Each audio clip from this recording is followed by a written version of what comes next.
Really begin the agenda. Once again, attention please, ladies and gentlemen. Kindly proceed to the conference room since we will momentarily begin the agenda. Thank you.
Attention please, ladies and gentlemen. Kindly proceed to the conference room since we will momentarily begin the agenda.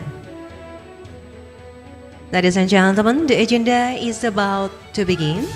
Please be seated and kindly turn your mobile off or switch to silent mode throughout the event. Your cooperation and attention are highly appreciated.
Di pasir kukumpulkan tempat sirna paniesan lingkung lembur. Ladies and gentlemen, the agenda is about to begin. Please be seated and kindly fill the front line on the chair. So we can also please switch your mobile off or switch to the silent mode throughout the event.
Attention, please. Ladies and gentlemen, the agenda is about to begin. Please be seated. Once again, please be seated and kindly turn your mobile off or switch to the silent mode throughout the agenda. Ladies and gentlemen, before we begin the conference, allow me to first broadly go through the agenda as follows. The conference will be opened with welcoming remarks by the Governor of Bank Indonesia, continue with keynote speech by IMF Managing Director, followed by opening and counting down ceremony. Today's conference will consist of 3 sessions. The first session will covering on toward a new growth model in a changing global landscape. The agenda will be continued with the second session, focusing on growth and stability in the new digital economy. The second session will be ended by lunch break. After lunch break, the agenda will be continued with third session, covering the theme on responding to the changes in a global landscape. In the afternoon, today's agenda will end it by closing remark from the Deputy Governor of Bank Indonesia. Terkurung gunung seribu, air mengalir sampai jauh, akhirnya ke laut. Itu perahu, riwayatmu dulu, kau pedagang selalu naik itu perahu. Mata airmu dari sono, terkurung gunung seribu. Air mengalir sampai jauh, akhirnya ke Itu perahu, riwayatmu dulu, kaum pedagang selalu naik itu perahu. Kaum pedagang selalu naik itu perahu.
Ladies and gentlemen, before we start the agenda, for our convenience, kindly take a moment to pay attention on the safety briefing from the Environment Hotel.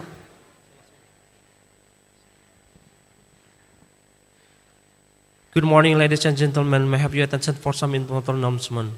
My name is Nugroho. I am the Chief Security Officer of Jakarta. I would like to present short safety briefing before start the events. Your safety is our highest priority, so let's start increasing our collective situational awareness. Take a good look around, observe your surrounding, take particular note of the nearest exit and use this opportunity to familiarize yourself with our emergency response and safety procedures. Currently, we are in the lovely Grand Ballroom, which is located on the ground floor. There are 2 things I would like you to know about this venue. Firstly, there are 12 exits in total, 6 of which exit through the foyer and 6 of which exit through the service corridor. Secondly, this room is equipped with modern fire system equipment and support by in-house fire brigade. There are some safety and security events that call for a shelter-in-place response but calm. Controlled evacuation is more often the case. Should something happen require us to evacuate this venue, please follow all the instructions and you will be escorted to assembly point which is located on the ground floor, north side of this building, close to the Gelora Bung Karno Sport Complex. For more comfort and your safety, I would like to point out that there are 3 restroom facilities on this floor. 1 is on the north lobby and 2 on the south lobby. I would like to close the same message I am start with. Your safety is our highest priority. On behalf of the management of Women Jakarta, I wish you have a wonderful event. Thank you.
Ladies and gentlemen, please welcome the Managing Director of the International Monetary Fund, Madam Christine Lagarde, Governor of Bank Indonesia, Coordinating Minister for the Maritime and the Ministry of Finance of Republic of Indonesia.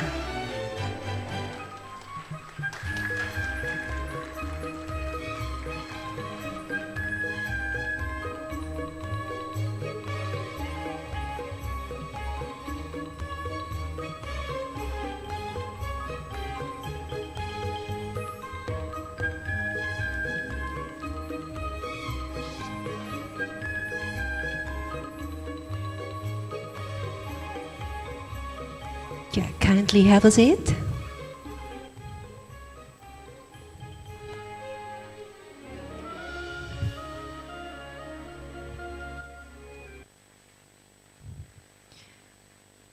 Excellencies Managing Director of the International Monetary Fund, Madam Christine Lagarde, Honorable Governor of Bank Indonesia, Bapak Agus Dewi Martowardoyo, Coordinating Minister for the Maritime, Bapak Luhut Binsar Panjaitan, Minister of Finance, Ibu Sri Mulyani Indrawati, ambassadors and the representatives of partner countries, head of Indonesian board, commissions and agencies, prominent speakers, distinguished guests, ladies and gentlemen. Assalamualaikum warahmatullahi wabarakatuh. A very good morning and a warm welcome to the high-level international conference on new growth models in a changing global landscape, just day 27 February 2018.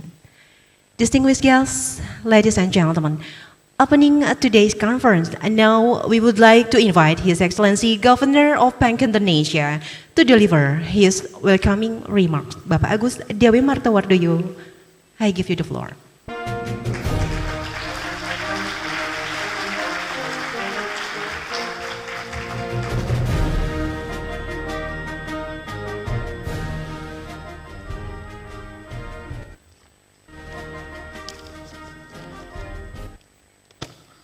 Bismillahirrahmanirrahim. Coordinating Minister of Maritime Affairs of the Republic of Indonesia, Bapak Luhut Panjaitan, Minister of Finance of the Republic of Indonesia, Ibu Sri Mulyani Indrawati, Managing Director of the International Monetary Fund, Madam Christine Lagarde, Deputy Prime Minister of Singapore, Mr. Tharman Shanmugaratnam, distinguished ambassadors, speaker, guests, ladies and gentlemen. First of all, allow me to welcome all of you to Jakarta, Indonesia, and to this high-level international conference on new growth model in a changing global landscape, jointly co-hosted by the IMF and Bank Indonesia. This event marks another milestone in the series of events under the Voyage to Indonesia towards the forthcoming IMF-World Bank 2018 Annual Meeting in Bali. I also feel honored and would like to extend our appreciation to distinguished speakers and guests, especially those who took a long journey and freed up their busy schedule to come here. Indonesia will be hosting the IMF World Bank 2018 Annual Meeting at 12-14 October 2018 in Nusa Dua, Bali. We feel honored and are committed to make this event not only a successful but also a memorable one. The time also coincides with 2 decades of the Asian financial crisis, an episode that not only hit hard ASEAN region, but also became a momentum to do rigorous structural reform. ASEAN region has done the work, and now proudly being known as a reform, resilient, and progressive region. Hence, the time of hosting is very opportune to showcase the progress and importance of the region in the global context. ASEAN region is currently ranked as the 6th largest economy in the world and 3rd largest economy in Asia in nominal term, with combined GDP amounted to more than $2.4 trillion. The region has a stable growth, averaging more than 5% in the last decade, a far contrast to the sharp contraction in 1998. Inflation rate has also stabilized, averaging at 3%. The endurance of reform has allowed the ASEAN region to play a bigger role in the global economy. The region is blessed with abundance in resource, strategic location, and has become the 4th largest share of total global trade after China, USA, and Germany, and therefore cementing its role and position as one of major players in the global economy. The ASEAN economic stability is supported by solid regional political and economic foundation maintained by strong cooperation under the umbrella of ASEAN Economic Community. ASEAN countries actively engage with a range of initiatives to support economic integration in the region, including the ASEAN-wide community, which encompasses economic, political, and socio-cultural pillars. Further extended strong cooperation with Japan, China, and the Republic of Korea is also being done under ASEAN Plus 3 cooperation. Distinguished guests, ladies and gentlemen, the solid performance of the region is attributable to the contribution of its 10 member countries. Indonesia, as the largest country in ASEAN, also ensures its contribution to the region's economy. The Indonesian economy continues to grow robustly, with macroeconomic and financial stability remain intact. This positive development is supported by concerted policy action for monetary policy, fiscal policy and structural reform, including financial market reform. To date, we have launched 16 policy packages of structural reform to address the investment climate, industry competitiveness, export value added, source of new growth, as well as preserving the society's purchasing power. Indonesia has also changed its subsidy system to a more targeted one by utilizing the technology to improve its efficiency and widening the financial inclusion. Another important forum is when we reform is in the area of financial market deepening to bolster financial system stability and create new sources of economic financing. Against that background, economic growth has been showing a sign of recovery on the back of higher investment, improving exports, and acceleration of government spending. The economy grew 5.07% in 2017, the highest growth since 2013. Inflation has been maintained within the target range for 3 consecutive years and arrived at 3.61% in 2017. Volatile food inflation of 0.71% in 2017 was the lowest volatile food inflation in 14 years, reflecting achievement in controlling strategic food prices and improving food distribution. Distinguished guests, ladies and gentlemen, from the external front, current account deficit remains sound and stays at a healthy level at 1.7% of GDP in 2017, significantly lower than that in 2013 of around 3.2%. Exchange rate has been relatively stable amid external pressure since September 2017, triggered by worldwide US dollar appreciation. On average, rupiah in 2017 depreciated by merely 0.6%, accompanied by low volatility at around 3%, lower than it is in its peer countries. Our consistency in managing liquidity in the foreign exchange market, while also maintaining market mechanism, has boosted confidence and therefore encourages foreign exchange supply from domestic corporations. Rupiah stability was also buoyed by surging capital inflow that brought Indonesia official reserve asset at the year end to a record high at $132.2 billion. In January 2018, the official foreign exchange reserve picked up and registered at $132 billion, representing another record for Indonesia, which covers 8.2 months of imports and servicing of government external debt. This condition has been supported by improving risk perception amongst investors.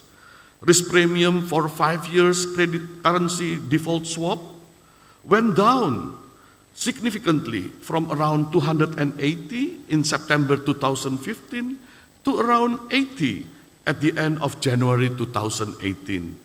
We also saw an encouraging performance in the stock market, with IDX composite trending upward and posted another record high. On the financial system front, banking industry resilience and stable financial market continue to underpin financial system stability, reflected in the high capital adequacy ratio and low non-performing loans. Amid the beginning of the global normalization cycle, Bank Indonesia, on the contrary, slashed its policy rate by 200 basis points since late 2015 on the back of contained inflationary pressure and healthy current account deficit. This measure, aimed to boost economic growth, was successfully taken without compromising Indonesia's macroeconomic and financial stability. The sound economic performance has also been acknowledged through series of sovereign rating upgrades, beginning with the upgrade of sovereign rating to investment level by Standard & Poor's in May 2017, or other major rating agencies have also upgraded Indonesia's sovereign rating from BBB minus to BBB with stable outlook. Additionally, Indonesia ranked in the World Bank's ease of doing business also improved from 109 in 2016 to 72 in 2018. Indonesia rupiah denominated debt has also been announced to soon be included in the Bloomberg Barclay Fixed Income Index, following in-depth review and governance process by investors. Distinguished guests, ladies and gentlemen, allow me to go back to the memorable word that I mentioned in the beginning of my remark. As part of your experience to attend the IMF-World Bank Annual Meeting in Bali this year. To ensure that you will have a memorable experience, we will run a program called Voyage to Indonesia, which consists of a series of thematic events to introduce the region to the world and to bring about more understanding on issues and progress in the region. The umbrella theme for Voyage to Indonesia is Indonesia and ASEAN as a reformed, resilient, and progressive economy. In that spirit, we organize this event collaboratively with the fund to capitalize the existing progress that we have and to ensure the contribution of the region to a stronger and more sustainable global economic environment. Noting that preserving the macroeconomic and financial stability would be more challenging in the midst of a changing global landscape and the new Industrial Revolution 4.0, we choose today conference topic as part of the reflection process, input of policy formulation, as well as progress update for participants at large. While countries have responded with adapted policy frameworks and structural reform to cope with the changing global economy, with a more complex global environment, including the trend of more inward-looking policies and upsurge of political risk amid the digitalized economic process, the search for a new growth model would need to address not only the fundamental problem, which is productivity and demographic issues, but also to ensure the technological progress as part of solution to achieve a stronger, sustainable, and inclusive growth.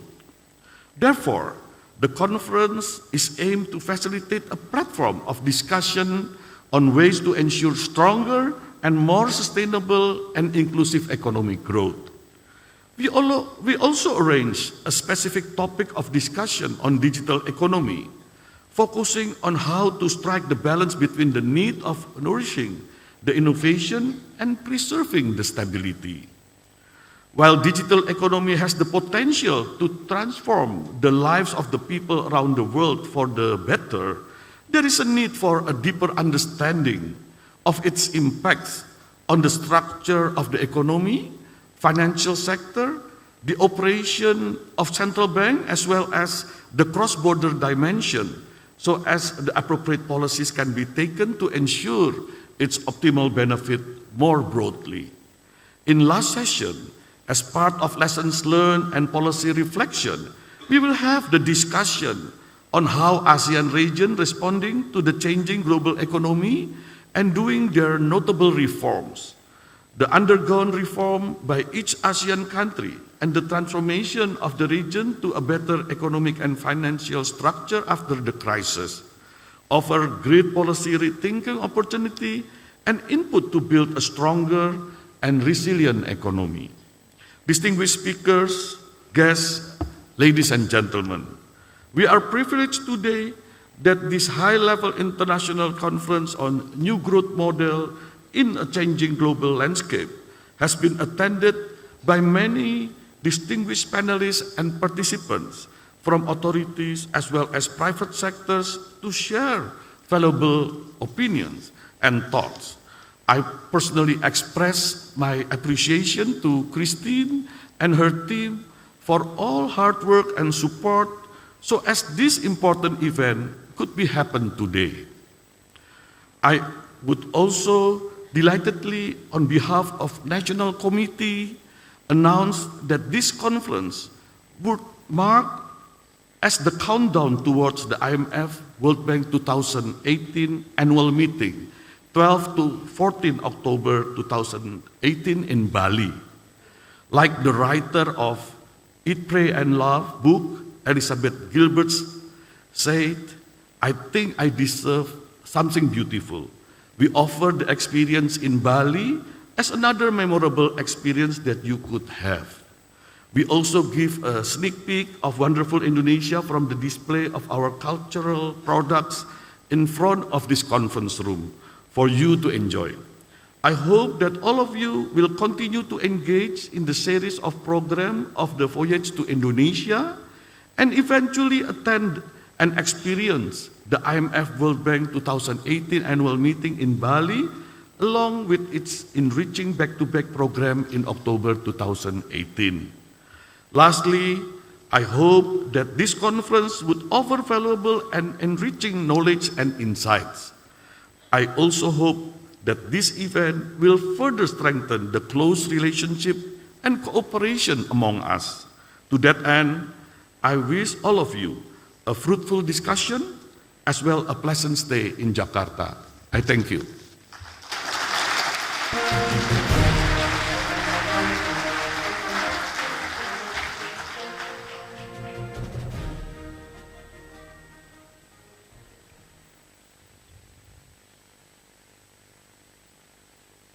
Thank you, Mr. Governor. Ladies and gentlemen, this high-level conference is the main milestone of the series of thematic seminar or conference in the run-up to the IMF-World Bank Annual Meetings in Bali, which is aimed to showcase the features of reform, resilience, and progressive Indonesian and Asian economy. And to know how Indonesia has reformed and built up resiliency, here is the glimpse, the resilience of Asian economy, especially Indonesia.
Yeah, ladies and gentlemen, Indonesia is delightful to host IMF World Bank Annual Meeting 2018 and welcome you to Nusa Dua, Bali on October 12, 2018. Ladies and gentlemen, I now present the Honorable Managing Director of the International Monetary Fund, Madam Christine Lagarde, to address the keynote speech.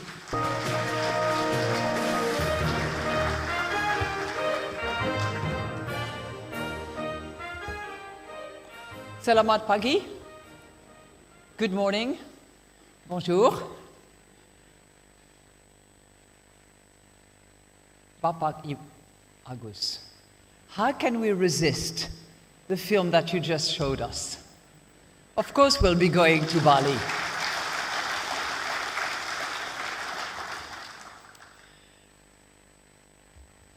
Minister Luhut,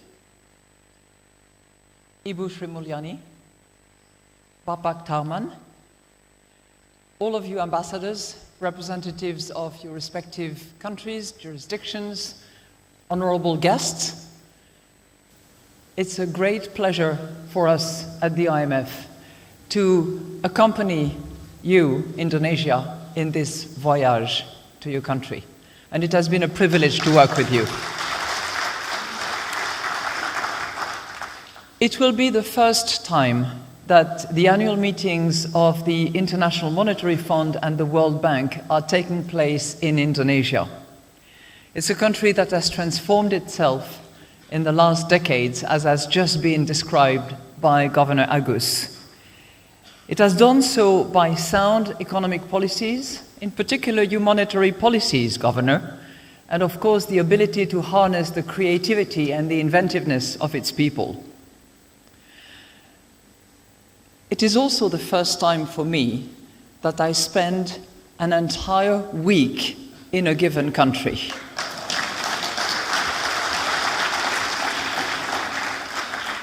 And it gives me huge pleasure not only to be in Jakarta doing a lot of good work and having the privilege to accompany President Joko Widodo in his various visits yesterday and having various excellent bilateral meetings with Ibu Sri Mulyani, with Bapak Agus, but I will also have a chance together with my team to go to a few other places in Indonesia and at the end of the week to go and visit the sites of the meetings, including the exhibition center and the various hotels where we will be hosted by Indonesia. And I'm really happy that we can do that. Indonesia and its ASEAN partners have been really excellent and very successful at creating a vibrant middle class, opening the doors to higher living standards to millions of people. And by generating growth over the past 2 decades, they have also become the key drivers of the global economy. Their success is, as I said, no accident. It is attributable to strong policy frameworks, drawing lessons from the past, and embracing change and openness, and all that work has paid off. The world, when it comes to Bali at the end of the year, will be able to learn the ASEAN way of reaching across borders, and we will need those lessons, all of us, how to cooperate together, how to open borders rather than erect hurdles. And I think it is beautifully captured in the Indonesian phrase, gotong royong. Okay, for those not in the know, it's really to work together to achieve a common goal. And, you know, that motto is also at the heart of what we try to do at the IMF. In this region and across the membership, we try to work in partnership with the countries to achieve that common goal, which has been set by the founding fathers. There were no mothers in those days, of the IMF 70 years ago, which was helping build economies that would be fit for the future and procure and encourage stability. Now today, our discussions are going to focus, as you said, Governor, on creating those new growth models that are both sustainable and inclusive. And I'm very humbled by that concept of creating new models, because there is no recipe, there is no one-size-fits-all, and every country is going to probably invent its own path towards the changes that are taking place around the world. And I'll touch on some of those changes, as I said, with humility, because we are going to have to collectively navigate through those tectonic changes that we're seeing. But it is a common responsibility, and one for which we need to cooperate and not isolate ourselves.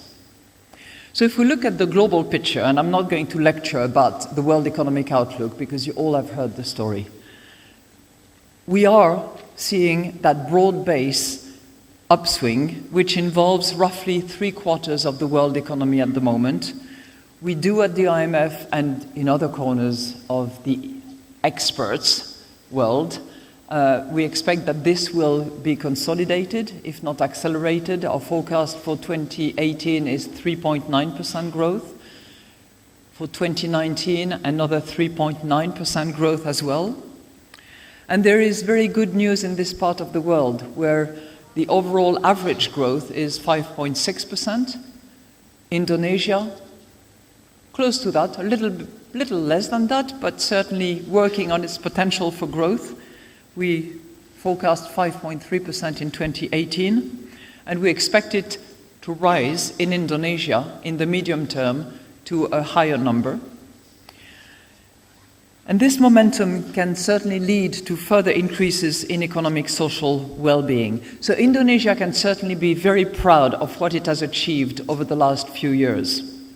If we look a bit further in time, and clearly the last 2 decades come to mind, poverty levels have declined by almost 40%. Life expectancy has increased by more than 6%, and the number of people with tertiary education has increased by 250%. This is not small potatoes.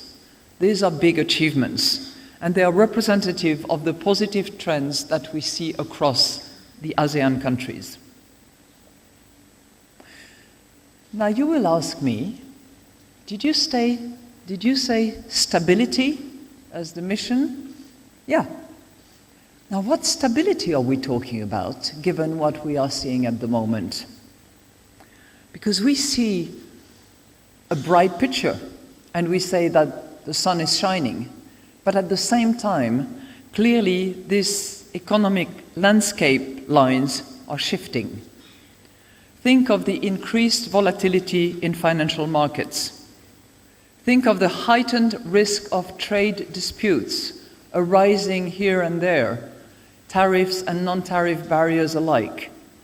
And think of the profound impact of rapid technological advances such as digitalization, robotics, artificial intelligence, and I'm missing a few along the lines, not to mention the threat of geopolitical developments as we see them arising in many corners of the world. What I would like to take you through is how the ASEAN countries can actually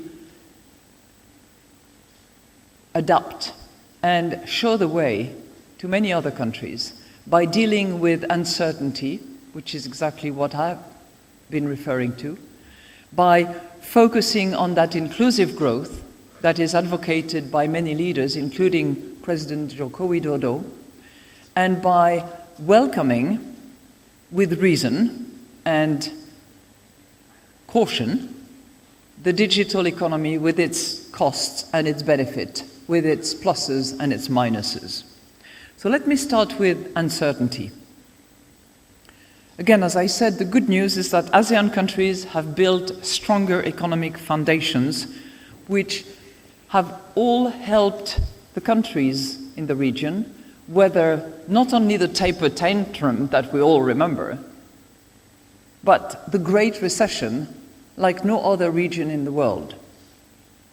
Indeed, most countries in the region have improved their policy framework. Let me give you a few examples. That included adopting inflation targeting in Indonesia, in the Philippines, and in Thailand. It included the fiscal rules in Indonesia, Malaysia, and Vietnam. And more broadly, it also involves strengthening financial policies and allowing for more exchange rate flexibility across the region. But change is in the air. The recent volatility in financial markets has been a reminder that a fundamental economic transition is underway. Policymakers around the world, and probably taking turn, not all starting in a synchronized way, are preparing for the gradual normalization of monetary policy in major advanced economies, and we know that this will have spillover effects across the world. We have known for some time that it is coming, and we know that because everybody is expecting a Senate hearing that will take place later today, which everybody is keen to hear the content and form of. But it remains uncertain how this transition is going to affect other countries, companies, jobs, incomes.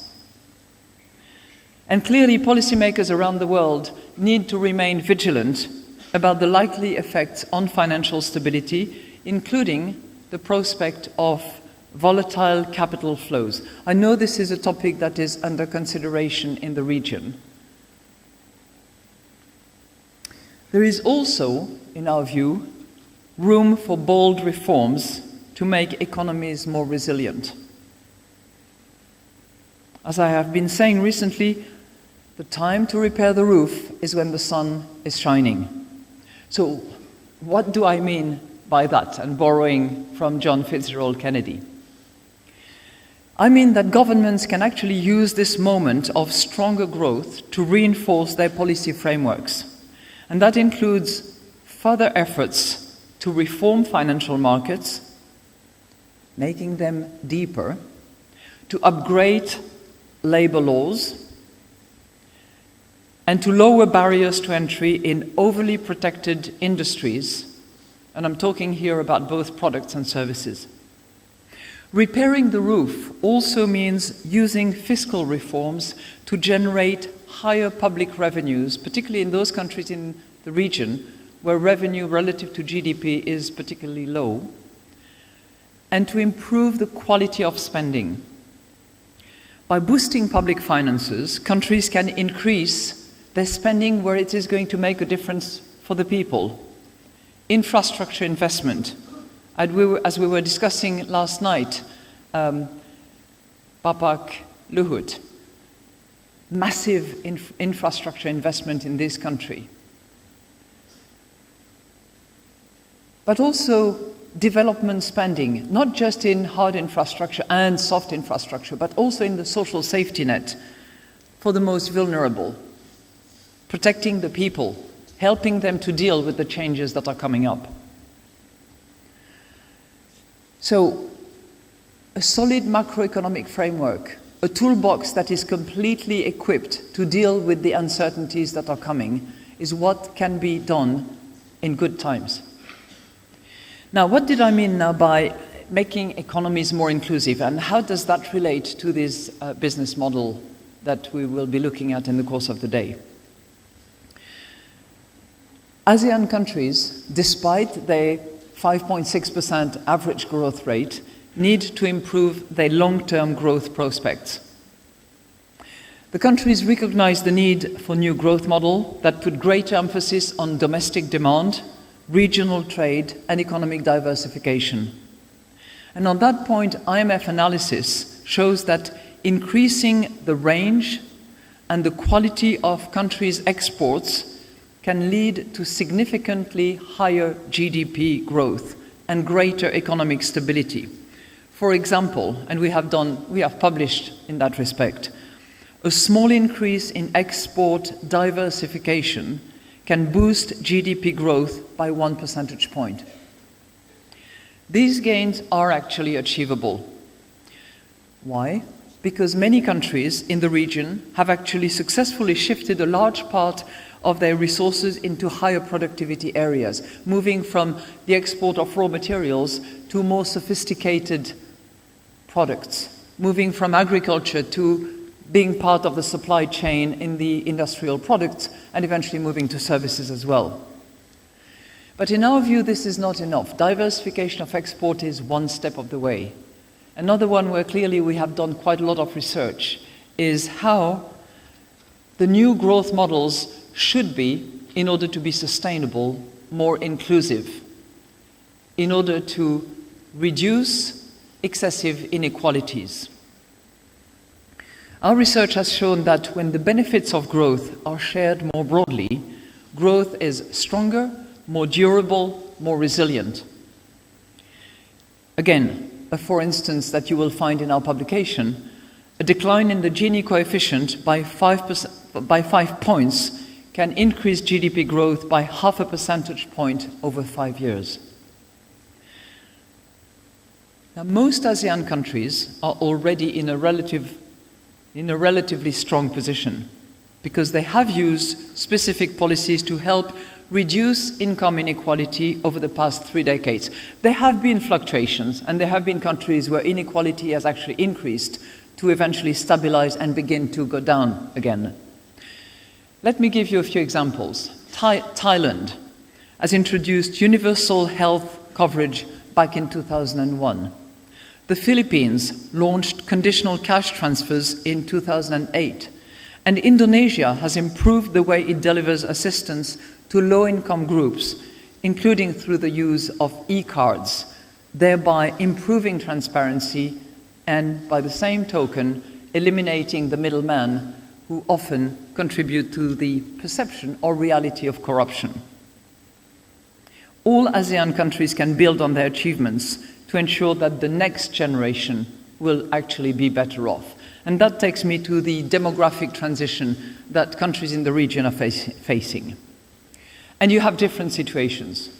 Countries with young and growing populations, at least for the moment, such as Indonesia and Malaysia, can seize the opportunity to reap the demographic dividend by creating more and higher quality jobs. Easier said than done, but there are tools to actually achieve that. And there are some that we have discussed with President Joko Widodo yesterday, and that certainly he has on his mind. At the same time, other countries are facing a different demographic situation. Countries such as Thailand and Vietnam can take steps to mitigate the effects of rapidly aging populations by using technology to boost workforce productivity. And of course, these are only some of the tools that can be used. While there is no single policy recipe in this incredibly diverse region, all countries can benefit from sharing their experience, working together to promote that inclusive growth. Now, what have we learned in relation to inclusive growth? We have learned that investing in people is actually critical. It's the famous human capital, which is the buzzword of the moment. But that's what it means. It means focusing on educating people, educating young people, educating not so young people, educating throughout people's life in order to help them adjust to the new phenomenon that we're seeing. In most ASEAN countries, there is room to increase education spending, and there is room more than the quantity of resources put to education, to actually improve the quality of education. This is not an issue that is specific to the ASEAN countries. It applies across the world. We were just recently in a regional conference in the Maghreb countries and in the Gulf countries. They have exactly the same issue. But let's think of Indonesia Pintar, a savings program that will help keep more than 20 million children enrolled in schools. Now, I'm not going to go for too long, but there is a pet topic of mine which I cannot conclude my talk without mentioning it. And that is the issue of the inclusion of women in our economies and in our societies. There is a lot of space, there is a lot of room in many of the ASEAN countries to actually include women, giving them access to education, to vocational training, giving them access to finance, giving them access to the workplace without the massive gender gap that we see in many countries here and there. I know that in Indonesia, for instance, female participation in the labor market has improved recently, but there is still a way to go in order to get closer. I know we're not going to close that gap, but to get closer to the male participation in the workplace. And by doing so, by the way, we actually reduce inequalities if the right policies are in place. Let me give you a few numbers on that point, actually. If we were to completely close the gender gap between male and female participation, that would mean a boost of GDP by 9% in Japan, 10% in Korea, 27% in India. Again, these are significant numbers.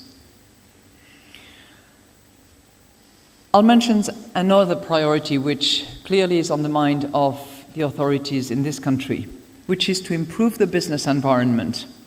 And that goes back to the point I was making about including young people in the workplace in those countries that have this young people's key potential.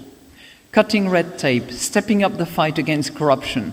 This can make it much easier for innovative and new startup companies in particular, of which this country is so rich, in order to move up their value chain and become the unicorn of the future. Investment in high-quality infrastructure is also important. I will skip the numbers because you've mentioned so many of them, Governor August, but this country is really putting a lot of money in infrastructure and continues to do so on a constant basis. Now, of course, as we have also published, it's not just a matter of how much money, it's a matter of how it is spent and how efficiently it is spent. And all this is really important. My final point has to do with what we have to prepare for, which is this digital revolution that is already happening, that is already changing workplaces, and that is already changing economic structures in this region and around the world. I will not quote the many studies that we see. Suffice to say that many jobs will be affected one way or the other. Some of them will disappear, but many more will actually be affected because of automation. So we need to think about the future of work. And managing this transition will be critical for all people. We know that new growth models will rely on a range of technological innovation, from artificial intelligence to biotech to fintech to robotic to funny currencies that we call virtuals. We also know that this region is in many ways a leader in this field. I attended the Singapore Fintech Festival, where I had a chance to meet some of the world's most dynamic entrepreneurs and innovators in a country that is clearly supporting enthusiastically and cautiously, shall I say, these developments. In Indonesia, we see a vibrant digital ecosystem with more than, do you know how many islands there are in Indonesia? 1,700. Thank you.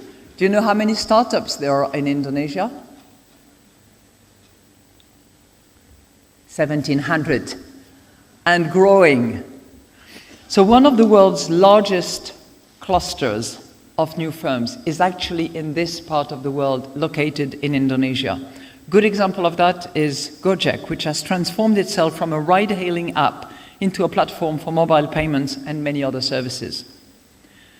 The goal must be to harness the digital revolution in the best possible way by improving digital infrastructures and by making education systems fit for the future. And I believe that very soon nobody will ever make a speech about the digital revolution, or nobody will talk about the digital economy. We will talk about the economy because it will have been embedded and incorporated into it. But we need to make sure that this new economy is not just a boost to productivity and growth, is not going to enrich a few that will brag about the fact that they don't employ anybody and yet have a market cap of so many millions, if not billions. We need to make sure that that economy is actually geared towards the people and all the people. And we'll be paying attention to urban communities as well as to rural areas, to the young people as well as the old, to the rich as well as the poor. It sounds idealistic, but if we don't do that, we're going to end up with the digital divide that we certainly don't want to see happening. And I think it's our common responsibility to move towards that smarter, fairer economy with not just a digital face, but with a face where digital is actually helping the human face. So we will participate in that endeavor. We at the IMF believe that it is an endeavor that will be multifaceted, that will require a review of the legal side of it, the tax side of it, the educational side of it, and it will require a collective approach to it. It is not something that will be handled randomly, occasionally, in an ad hoc basis. It is not something that will be thought through by policymakers only. It will have to involve all stakeholders, and that will include those who are inventing this digital economy, with a sense of we are in this together, and it better work for all, because otherwise it might not work for long. So that's what we try to achieve with the International Monetary Fund Forum, where we eventually bring together 189 countries represented by the finance people essentially. But we also believe that by reaching out to other agencies and organizations, we can actually provide some support for these collective solutions that need to be identified. I will just mention by way of conclusion that in the ASEAN region, you do have that cooperative approach. Example of that, you've managed to eliminate intra-regional tariff within the ASEAN countries, within the region. Now, of course, you need to build on these achievements because you need to also focus on the non-tariff barriers to further energize trade within ASEAN. You need to allow for more labor mobility across borders, and you need to strengthen the anti-corruption frameworks, including anti-money laundering, so that funds are not diverted into dark, obscure channels, but instead are invested where they should be, in the companies, in the schools, in the hospitals, in people. Again, we want to help in that respect, and we want to partner by, first of all, listening, learning, and offering what we observe around the world as well as our analysis. So let me conclude by returning to the ASEAN way. It is, in my view, beautifully captured in the official motto of Indonesia, Bhinneka Tunggal Ika, unity in diversity. By working together, by harnessing the region's incredible diversity of languages, geographies, economy, we have an opportunity to create those new growth models. We have an opportunity to learn from each other and to, as Paul Valéry, the French poet, would say, enrich ourselves with our differences. Thank you very much. Madam, kindly remain on stage to officially open today's conference. And I would like to invite Honorable Governor of Bank Indonesia, Bapak Agus Dewi Martawardoyo, Coordinating Minister for the Maritime, Bapak Luhut Binsar Panjaitan, and the Ministry of Finance, Ibu Sri Mulyani Indrawati, to come on stage and accompany Madam Christine Lagarde to officially opening today's conference.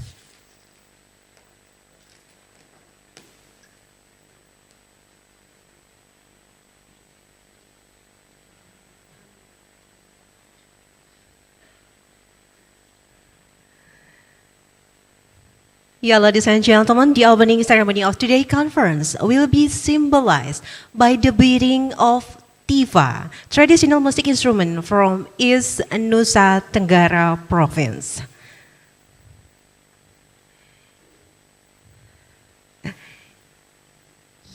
Yeah, on the counting of three, start from 3, 2, 1.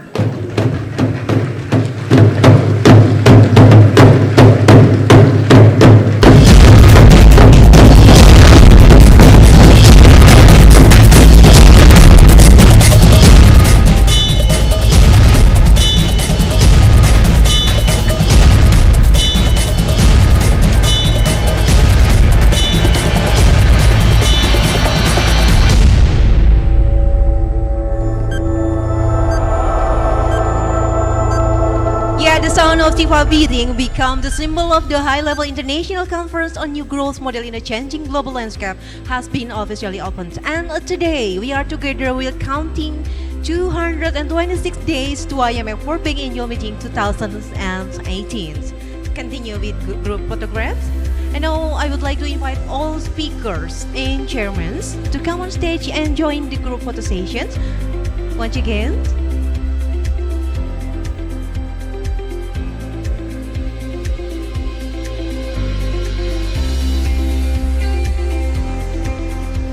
once again, I would like to invite all speakers and chairmen to come on stage to join the photo stations.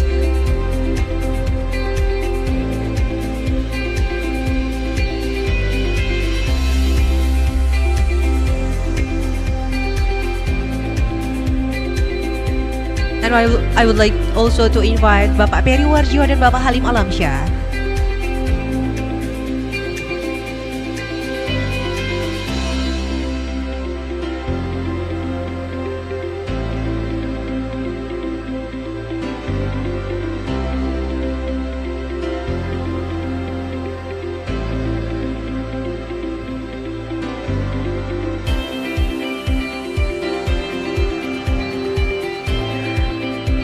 Please be patient.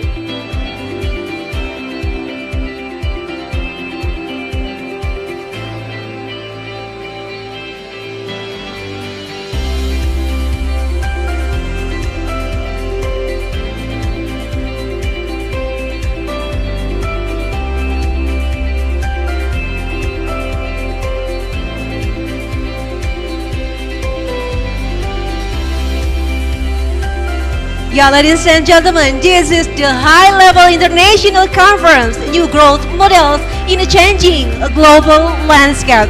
Thank you very much and kindly back to your seat.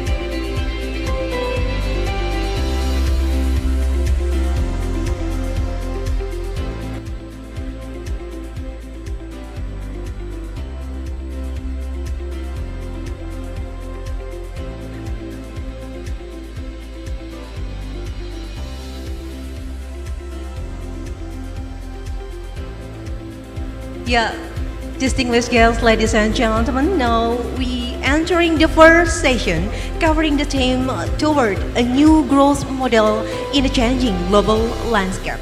The four speakers for the sessions are Managing Director of the International Monetary Fund, Madam Christine Lagarde, Chairman Monetary Authority of Singapore, Mr. Tharman Shanmugaratnam, Minister of Finance of Republic Indonesia, Ibu Sri Mulyani Indrawati, and member of the Australian House of Representatives and former Deputy Prime Minister and Federal Treasurer Australia, Mr. Wayne Swan. And chairing the session will be the executive producer, presenter in Channels News Asia Commercial Engagement Department, Ms. Klu Cho. Starting the session, I would like to briefly introduce Ms. Klu Cho. Klu Cho is the executive producer, presenter in Channels News Asia Commercial Engagement Department. She presents, develops, shows, and oversees editorial contents for the channel's business shows, including the weekly Investor Insight and talk show Millionaire Minds. Klu chose as a finalist for the Best Business Report at CNN World Report Contributors Award in 2003. She also a finalist for the TV Personality category for Association for International Broadcasting Award in 2015 and 2016. Klu was selected among 50 most influential Korean recognized for their work in international media, culture, and art by Newsweek Korea in 2009. Ladies and gentlemen, I would like to invite Klu Cho to lead the session.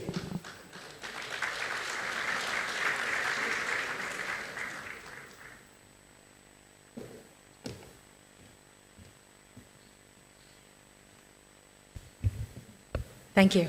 Thank you very much. Selamat pagi. Very nice to be here. My name is Chloe Cho. I had a wonderful presentation from our host today and a wonderful reception from the Indonesian authorities, Pabak Agus, thank you so much, last night, and Pabak Luhut. A wonderful reception, and every time I think all of us come to Indonesia, we find that it's really the energy of Asia, and the country is growing by leaps and bounds. Who would have known that Indonesia would be where it is today? The third fastest growing G20 economy after India and China. Who would have known, right?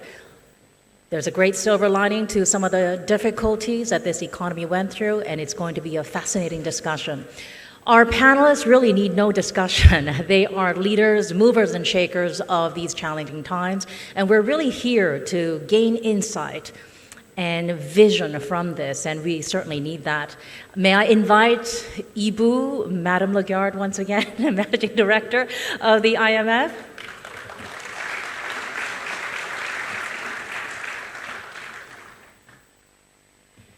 And now that we're trying to get more colloquial with Bahasa, Pabak, Deputy Prime Minister, Tharman Shanmugaratnam. A man who wears many hats. Of course, many of us know him as Deputy Prime Minister of Singapore. He's also the Chairman of the Monetary Authority of Singapore, Coordinating Minister of Economic Social Policies. Basically, he's running everything. And he also flew in from Tokyo, straight from San Francisco, so we need to be very gentle to him. He's had a very tough couple of days. And may I also invite Ibu, Madam Sri Mulyani.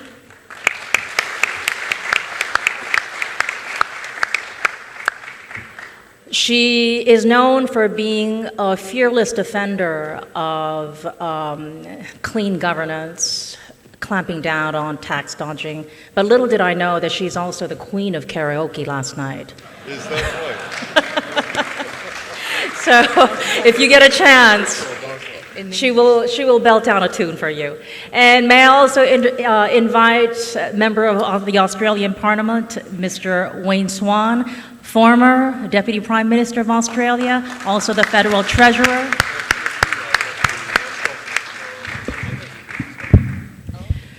So here we go, our top panelists. They really need no introduction. As we undertake this discussion, may I encourage all of you to get involved in the conversation. Feel free to use hashtag Voyage to Indonesia, hashtag Asia Growth, hashtag VTI_IMF, and tweet, put these photos up on Instagram, Facebook. At the end of our discussion, there will also be a quick Q&A, so feel free to take part in the conversation. Pabak Agus and also Ibu Lagarde set the stage for us very well, highlighting the challenges confronting us. Asia, it seems as if it almost seems like we're always at a crossroads, somehow caught up in the currents of global firestorms. What's changed today is that there has been a silver lining to what the region went through. During the Asian financial crisis, the region got wiser, smarter, it's more resilient, and that is really the focal theme. Right now, aside from geopolitical tensions that we hear about, there is enormous change upon us in terms of trade. And ASEAN was among the first casualties in 2017. What happened? TPP. But the region did not give up. It learned to pull itself together, and ta-ta, here we go. We have something called RCEP, Regional Comprehensive Economic Partnership. 10 members of ASEAN, plus 6, South Korea, China, Japan, India, Australia, and New Zealand. In terms of the digital disruption that Madame Lagarde highlighted, 1,700 startups in Indonesia, it also has its unicorn. It's created tremendous value for some, but it's left others on the other side scrambling for direction. We have a lot of smart people in here, a lot of great Ibus and Pabaks. So let me ask you a poll question. Who was the highest paid chief executive last year, and how much did this person make? Anybody have a clue? Let's first start with a number. What's the ballpark number are we talking about? Pick a number, please. Difficult to hear. I can't hear you. Yeah. 10 million? No, it's too small. 100 million? Well, let me give you the answer. And none of the panelists here, unfortunately, it's not me. And Madame Lagarde, unfortunately, and DPM, no. Unfortunately or fortunately, it's none of us. So the highest paid chief executive in 2017 earned 638 million, not rupiah, dollars, US dollars. 638 million US dollars. And what did he do? Not from an investment bank, not from an oil and gas major. It was this 27-year-old who founded this app, whose photos and messages disappeared, called Snap. $638 million in total remuneration in 2017, and we all know who he is. Most of us know who he is. Evan Spiegel, recently married, a top supermodel, and I think they're having a baby. That's an extra trivia for you. So the bottom line is, it's really creating tectonic changes in terms of what's happening, the value creation, the value destruction, skills polarization. So amid these changes, we also have a rebalancing China.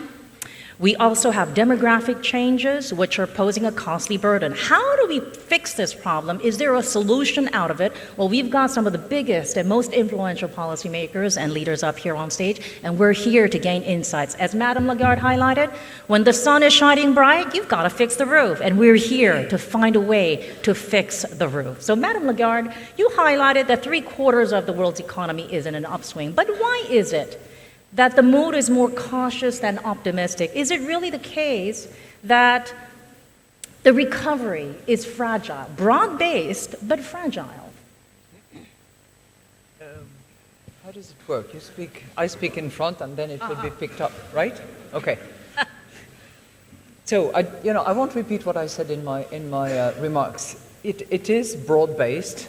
It's not including all countries in the world. There are some that are excluded, particularly in sub-Saharan Africa, and we need to keep that in the back of our mind, because that's a continent where the demographic trends and growth are really a big preoccupation given the growth development. And I think we cannot just enjoy. We have to think of who is missing in the recovery. I would say that one of the reasons the mood is not as cheerful as it could be has to do with, one, the level of uncertainty, the level of unpredictability, and the fact that some people have been expecting trade relationships to be governed in the same fashion, and there is uncertainty on that front. We have been used to having very low volatility for many years, and clearly volatility is now on the rise. So those uncertainty and unpredictability are sort of hitting the wall of that rejuvenated cyclical growth. That's number one. I would say number two, particularly if you look at surveys, it's not something that you see in the economic numbers, but when you look at surveys and you see that about 60% of the people surveyed, and that's a Pew survey that was conducted recently, actually feel that they're going to get the job and go where they want to be, not because of what they have learned, what they have experienced, and what they can contribute, but because of whom they know. That's a factor that weighs on the confidence of people. And if you combine that with a more and more obvious perception and reality of corruption because of the digital transparency that is procured by the new technologies, I think you have the good compost of that skepticism about being cheerful. And the sense that the inequalities that we have experienced, which have been made worse as a result of the financial crisis, are maybe here for the longer term if the right policies are not adopted. So that's in a nutshell what I think. Right, thank you so much for that. So a lot of uncertainties, and Deputy Prime Minister Tharman, does this really explain why that Singapore chose, for example, resilience and innovation as the focal themes as it guides the ASEAN chairmanship this year? Because after all, we are really in a world of uncertainties, whether you look at the breakdown of TPP or even the uncertainty over NAFTA because of the challenges, the global rule-based order as we know it.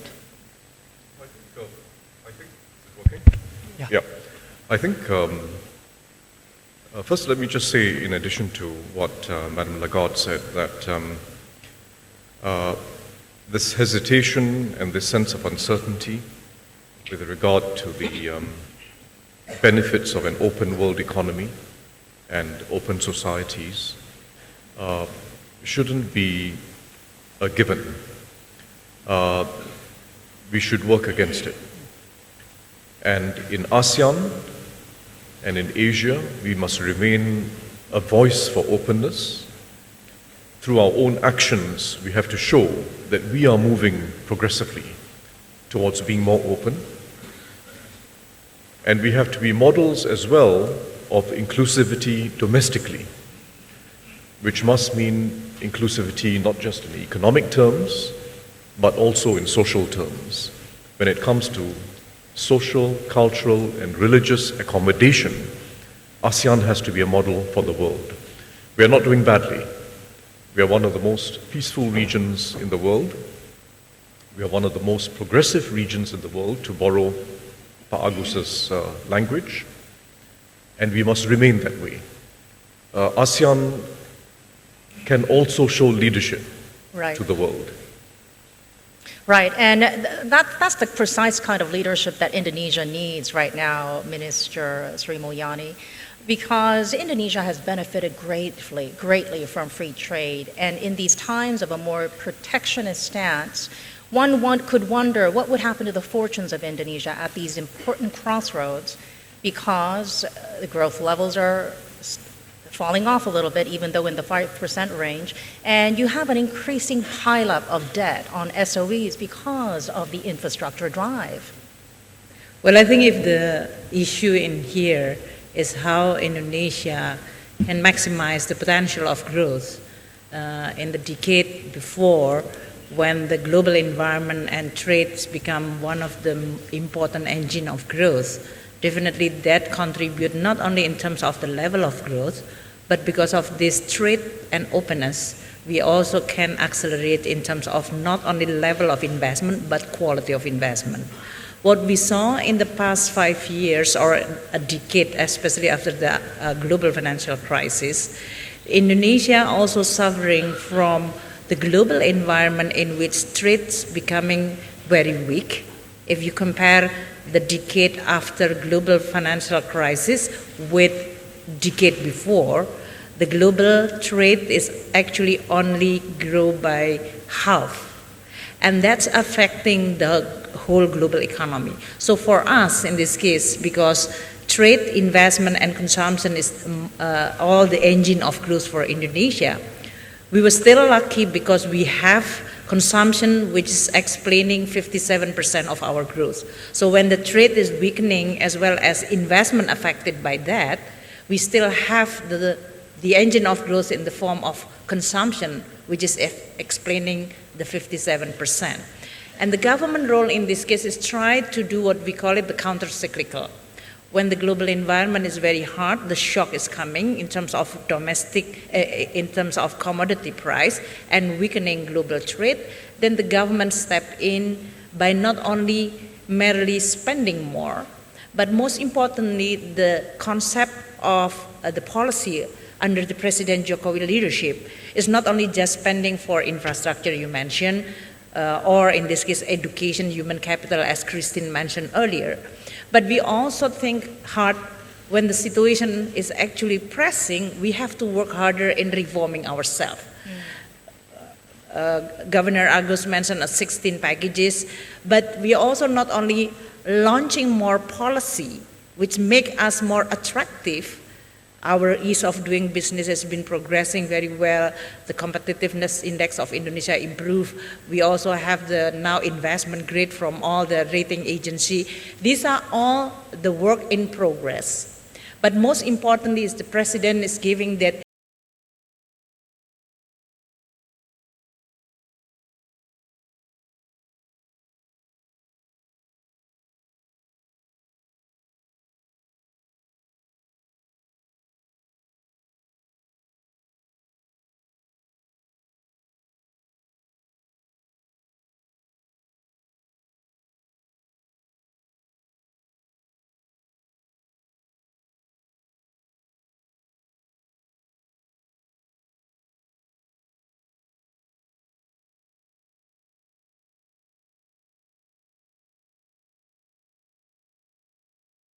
to have balance sheet of the state-owned enterprise as well as the balance sheet of the government to be sustainable in supporting this long-term growth.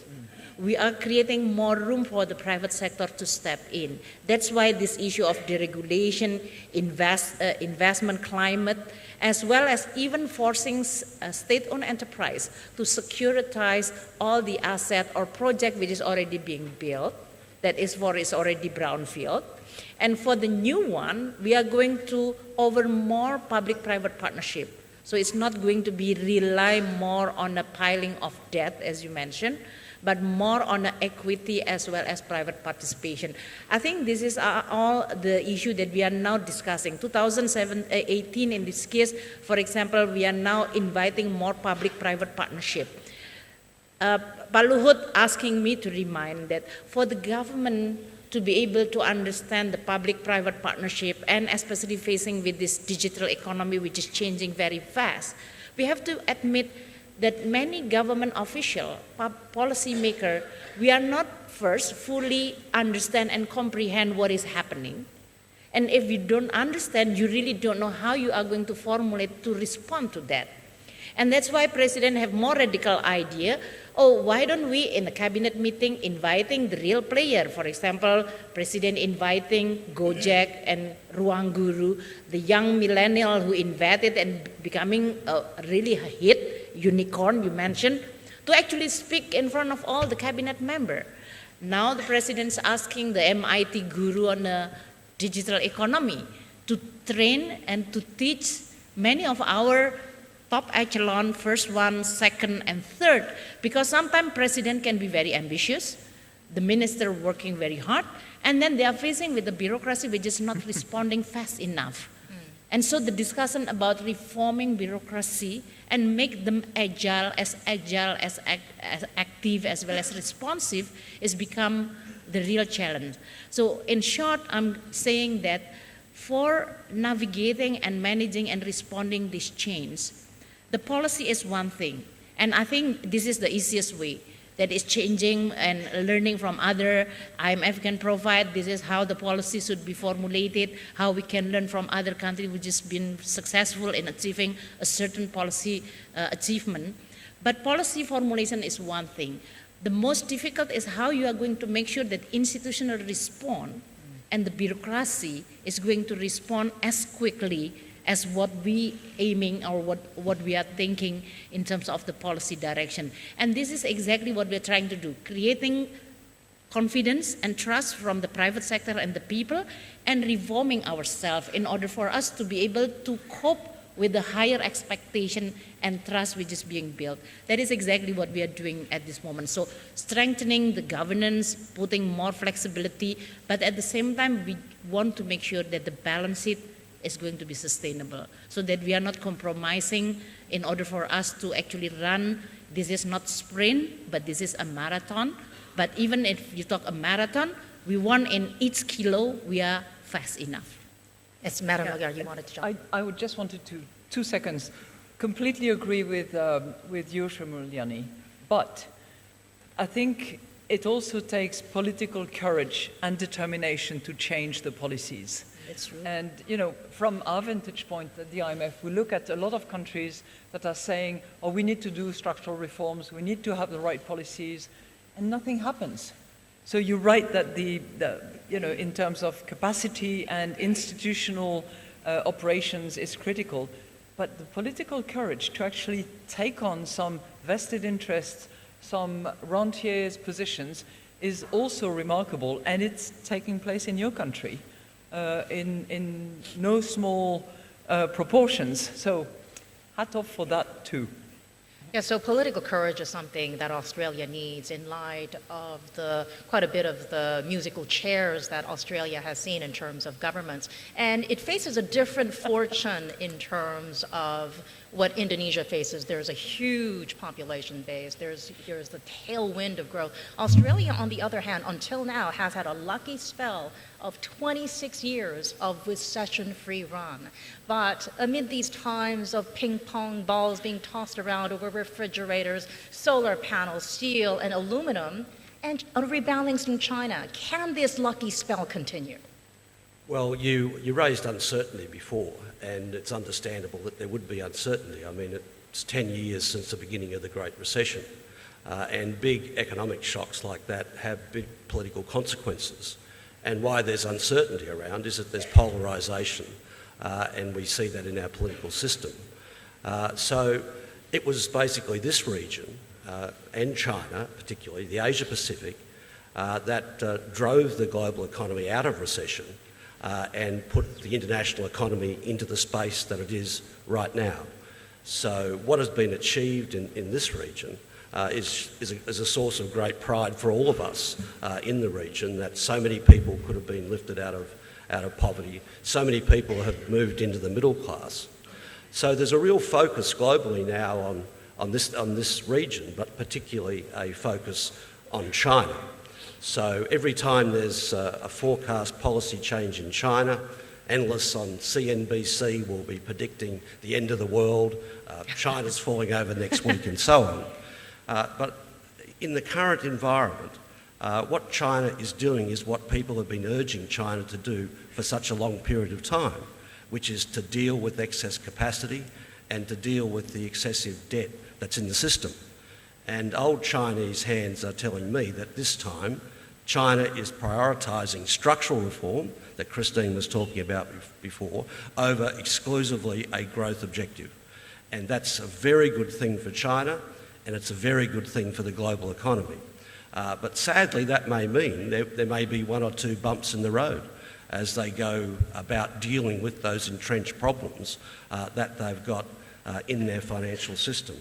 So I think it's natural there'll be a degree of uncertainty, but I'm very optimistic about growth in the region. What is happening here, what is happening in China augurs well for the global economy.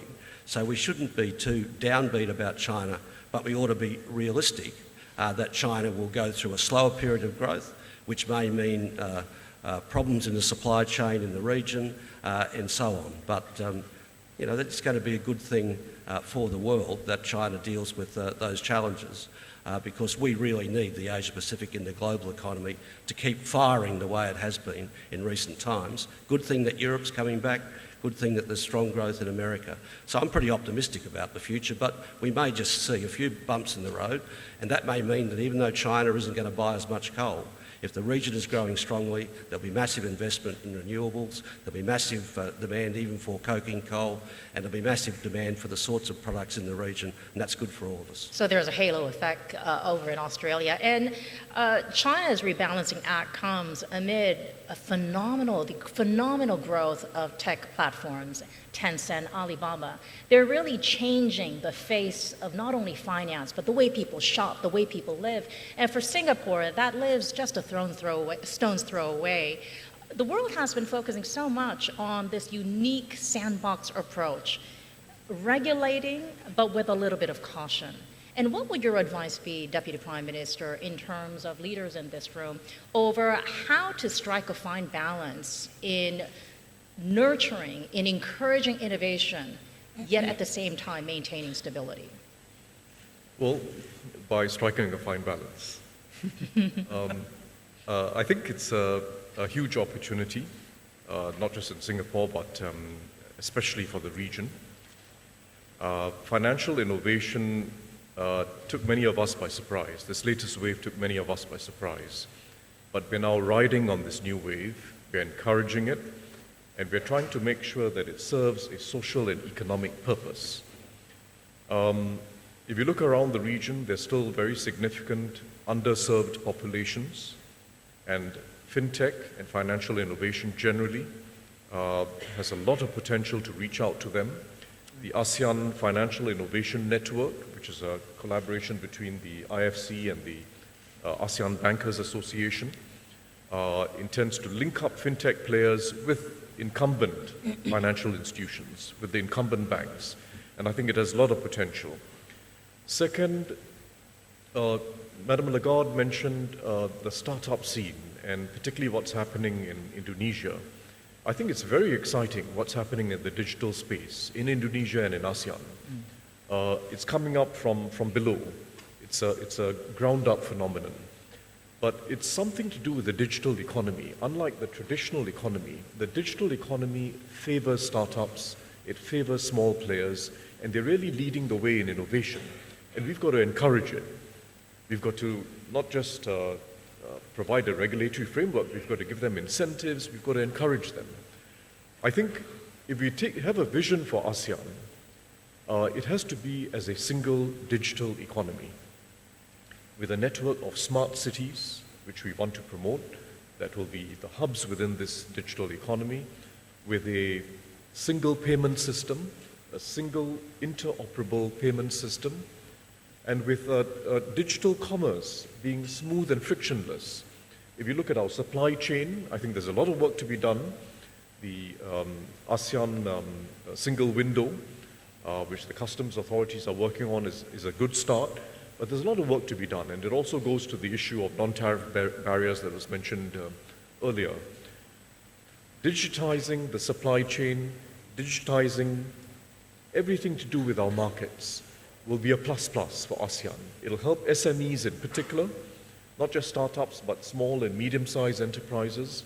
It'll be a more inclusive form of growth, and we've got to find every way of encouraging it. And I would just make one more point, which is that broadband is important. The hardware is extremely important because it helps SMEs to hop on to the cloud. But human capital strategies are, at the end of the day, fundamental to succeeding in the digital economy. And that has to be the number one priority for all of us. We take it very seriously in Singapore, but that really has to be the priority.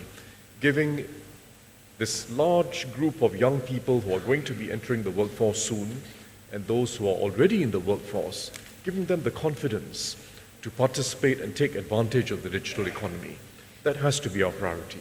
And Minister Sri Mulyani, you must be watching the developments over in neighboring Singapore with great interest in light of the fact that most of the unicorns in Southeast Asia are in fact headquartered or based out of Singapore, and only one is in Indonesia. So, and yet you've got 1,700 and growing startups. How do you play catch up with a tiny little economy that is really spearheading the digital drive?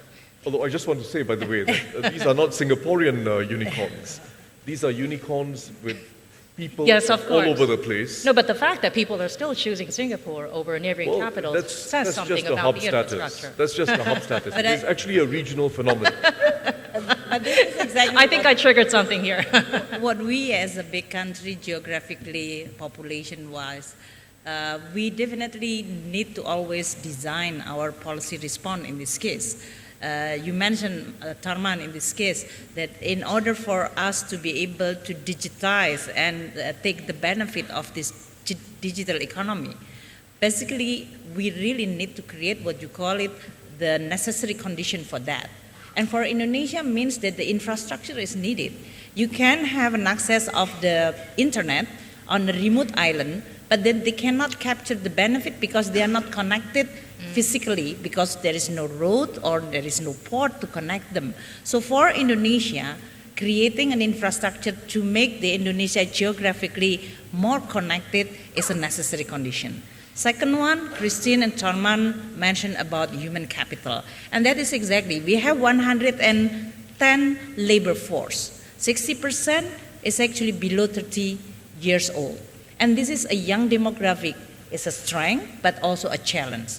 President is always mentioning about the need to reform the education so that they are fit for purpose. We are talking about vocational, we are discussing about the design of the curriculum, or in this case, we even invite foreign expert. Is now thinking about how we are going to even invite university, international best in Indonesia. But this should not only serving the top 5% of Indonesia, because they can afford to actually access good quality of education. You are talking about 60 million of Indonesian young.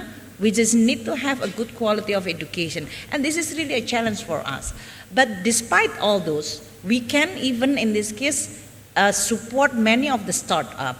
Now the government is thinking about what kind of policy reform that we can introduce more in order for us to be able to improve more startup in Indonesia. Christine mentioned that we is already on the top 4 in terms of producing startup. How many that they are going to be successful to become a unicorn? This is sometimes really depend on what is the legal as well as policy and infrastructure framework in order for them to be able to capture the benefit of size of the market. Gojek, Christine mentioned about Gojek in this case. They actually from a very authentic idea of looking at the problem of Indonesian people, especially in Jakarta initially, with the stuck of the traffic, but they need to have all the services from food, from whatever services. They then come up with the application connecting supply and demand. If that happened in Jakarta, that need to be happened in many other 50 cities in Indonesia. Tanman mentioned about smart city, and this is exactly the challenge for us. I think smart city is not only because it's smart because people are smart, it is smart because it is wiring by the infrastructure to make people have the flexibility to move, and then they are going to be able to be more productive by engaging in a much more interactive. So innovation, productivity can be produced or can be created in this kind of smart city. But what does it mean? In some smart city, they think that, oh, we are going to make everything e-government and then have an internet. But that's not all. We need to have a policy and bureaucracy which is not going to strangling every time it's growing, then we are going choking with a bureaucratic policy, or in this case, respond. It's always a very difficult, I must say, and this is good that the IMF, World Bank, and other international financial institutions is going to discuss about this. The disruption and the speed of innovation is creating a very exciting opportunity. But to be honest, as a policymaker, you always face with this dilemma on thinking about protecting customer or people or safety, in this case like Uber with the safety and so on, with the ability to continue creating an innovation space, not to be hampered by the regulation. And this is going to be continue like that. So for us, we are going to always find the right balance between safety and protecting the people, right? Including data, Right. because in this case it's also one of the most important now issue in the world, with the ability to still continue create an openness. From the minister point of view, finance, I always ask about the level playing field. How come the conventional economy is subject to tax and the digital economy, we are not yet touching it? But then you are going to say, if you are going to tax them, are you not pro to this innovation? So really finding the right balance of creating a good signal and providing them with what you call it, what is the path, not now, but in the future. And if we are going to transform from the conventional to the digital, what does it take for the society to be able to get the benefit more equally? So not creating digital divide and what you call it inequality, as mentioned by Christine or Pa Agus earlier. I think that is going to be one of the policy issues that we are now talking. But it's not only talking, government now responding. We know intuitively as well as at least from many of the policy result or study, that investing in human capital is important. So it's not about the what, now the how. Investing in the infrastructure is important. It is not about the what, it's about how. How Right. we are going to invest not only the money, technology, public-private partnership, and openness of all this equal opportunity for all. It's really the pace at which the digital disruption is taking the world by storm that's quite challenging from the perspective of policymakers, especially when you are at such a high level, Madam Lagarde. So whether it's blockchain, cryptocurrency, or even the issue of tech platforms, cherry-picking the best parts of banking, there's no question that technology is really changing the face of finance and the way we live. Can international cooperation, can these international bodies come up with a digital framework, some sort of governance, so that as the industry grows, regulatory framework grows alongside it? I think you're right to insist on the pace. You know, it reminds me of this wonderful French economist called Bastiat. And Bastiat was of the view that in order to support the candle industry in particular, the best thing you could do was to paint your windows in black. Now, that clearly didn't work. And the electricity substituted candles. But in the course of doing it, it went at a pace where people could eventually adapt, although there was also fear about change. What's happening now is an accelerated change in all domains with human capital that is not necessarily equipped yet, and where many wonders whether it will have time to adjust and to accelerate as fast as it should in order to cope with the acceleration of technological changes and this complete shift towards digital economy. So that's in and of itself a big issue. The second issue that I see is a divide between, in a way I'll say, the small guys and the big guys. And while we applaud all the apps creators and those who suddenly become rich overnight, many of them eventually are bought out by the big guys. Right. And there are developments, whether you think about cloud computing, whether you think about the depth of data and the scope of intervention of these companies, the big guys actually play a significant role, and one can actually wonder about market forces and whether there is a level of market dominance where the small guys are doomed to start, succeed, and then be taken over. So that's one that I think is also to be concerned about. The third one, and then I'll come to how we can address that cooperatively. The third one is, what approach will work? Will it be that sort of consolidated, determined, partly state-owned approach as we see it in China, which has determined that development of artificial intelligence would be the story of the years to come? Or will it be the California development, and I say California, I'm sure there are other states where it's developing as well, but that's the largest part, where many initiatives are underway, the big guys are there? Or will it be a European development? Or will it be an ASEAN development? I think those are really developments yet to be seen, where we don't know exactly who is going to succeed, but there is clearly a race that is there. Now, you touched on a particular field of where digital can actually disrupt the models and can actually create competition, interesting challenges to existing business models, but also risk of instability.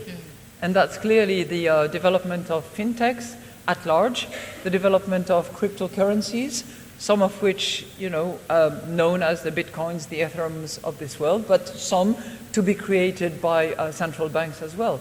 And in that particular area where stability is at stake, I think it's critically important that regulators, operators, innovators have the ability to come together and amongst themselves with public interest in mind and taking into account stakeholders at large, we can propose a platform that could have stability as well as potential for innovation, potential for disruption, and challenges to existing models. But that's a very subtle art. You raised the issue with Tarman earlier, and he said it's going to be a balancing act and a subtle point between not stifling innovation and preserving stability. Certainly from the IMF point of view, we want to be part of that discussion. We want to help, we want to facilitate that debate because it will require a forum where public interest will be present and represented at large, not just with a few privileged countries, but with all. Well, we've been talking about this move towards going digital, and there's another aspect to that story, which is that China, for one, has become a huge renewable player. Did you know that China invests annually $100 billion in renewables and accounts for 40% of global employment in renewables? This will probably spell an end to the boom and bust supercycle, commodity supercycle of the year 2000. Are commodity-based countries ready for this new reality? What's being done about it? Would you like to weigh in, Mr. Swan? Well, we've been doing our best to increase substantially both public and private investment in renewable energy. But as you know, we are a very big exporter of thermal coal and coking coal. But we don't see them as being contradictory at all. I mean, we have to make the move from fossil fuels to renewables, and we need policy settings across the world that do that. This is perhaps the biggest structural reform that we need to see take hold right across the developed world. And if we do that, that will be a force for growth in the global economy as well. So renewables are much cheaper, and of course if the economy grows more strongly than all the other commodity exports that various countries around this room have, there'll be strong demand for those as well. I mean, the one that's really left out here is basically thermal coal. But we as a matter of national and international survival need to make this fundamental structural reform to investment in renewable energy, to be much more energy efficient, and that will be good for everybody in the global economy. But like many other big structural reforms, there are powerful vested interests across all of our countries that don't want to see us make that transition. But if we're going to lift more people out of poverty, if we're going to have more people joining the middle classes, structural reforms like carbon pricing, but big structural reforms in terms of the provision and financing of infrastructure, both public and private, and the provision of human capital are absolutely essential. But of course it has to be funded. And how do we do that? Tax systems here are quite important. One of the worries that I have when I look at growth in the region is that there is a toxic combination of low levels of tax to GDP with overall levels of low private investment. What steps do we take to drive that private investment, and how is that reflected in changes that we make to our tax system? That's probably an issue Minister Sri Mulyani understands very well, trying to clamp down on tax dodging, running around perhaps 17,500 islands to collect taxes, no easy feat. Yet, in this time of transition, does Indonesia's goal of achieving the status of an advanced economy, does that get longer? Do you have some sort of a timeline? Because you're waging multiple battles on so many fronts that I imagine that it's difficult. The world's fourth largest economy, fourth most populous economy, and you have so many far-flung islands. How do you make this happen, even as you have that sheer determination to instill fiscal discipline? Well, we are not only aiming for one specific goal, like increasing the tax ratio in this case. I think within the context of Indonesia, that the tax within the context of fiscal policy, this need to be part of the whole what we try to achieve as a nation goal in this case. So you are not going to be like an exclusive. But even if you look at the tax policy issue, or even in this case the whole ecosystem of tax, in Indonesia means that we really need to do first our homework, and at the same time watching that the economy as well as the regional and global environment changing so fast. So this is, again, it's just exactly like the miniature of the Indonesian government. When we have to reform ourselves, we also see that the people change, the expectation change, economic change, regional as well as global economic change. This is exactly the same. So what we are going to do within our own homework, institution, so reform, whether this is related to corruption, on productivity, professionalism, integrity, IT system, business process, human capital, that competence of the people, the tax official, is very important. And that's really, this is not only a short term. When you design the structure of tax in Indonesia, in the past we look at the large taxpayer putting in one special dedicated office, so we are going to be able to not only watch but also serve them better. And then we are moving to the medium and then small taxpayer. Now we are talking about a taxpayer in the magnitude of 42 million, and it will growing. So we cannot just manage just like when we were having only 5 million taxpayer in Indonesia. That's a big investment on a system, business process, as well as how we are going to design in a way that people feel that they can pay tax anywhere, anytime. We don't have to be in our residence related to a certain tax office, but you actually can move seamless by using the e-filing, e-submission, e-payment in this case. That is the reform that we are doing. But at the same time, we also fully aware that this is not only a problem of Indonesia. Many of the company and individual, they can easily escape or avoiding tax, base erosion, profit shifting. This is already discussed in a G20 and become a platform of cooperation internationally.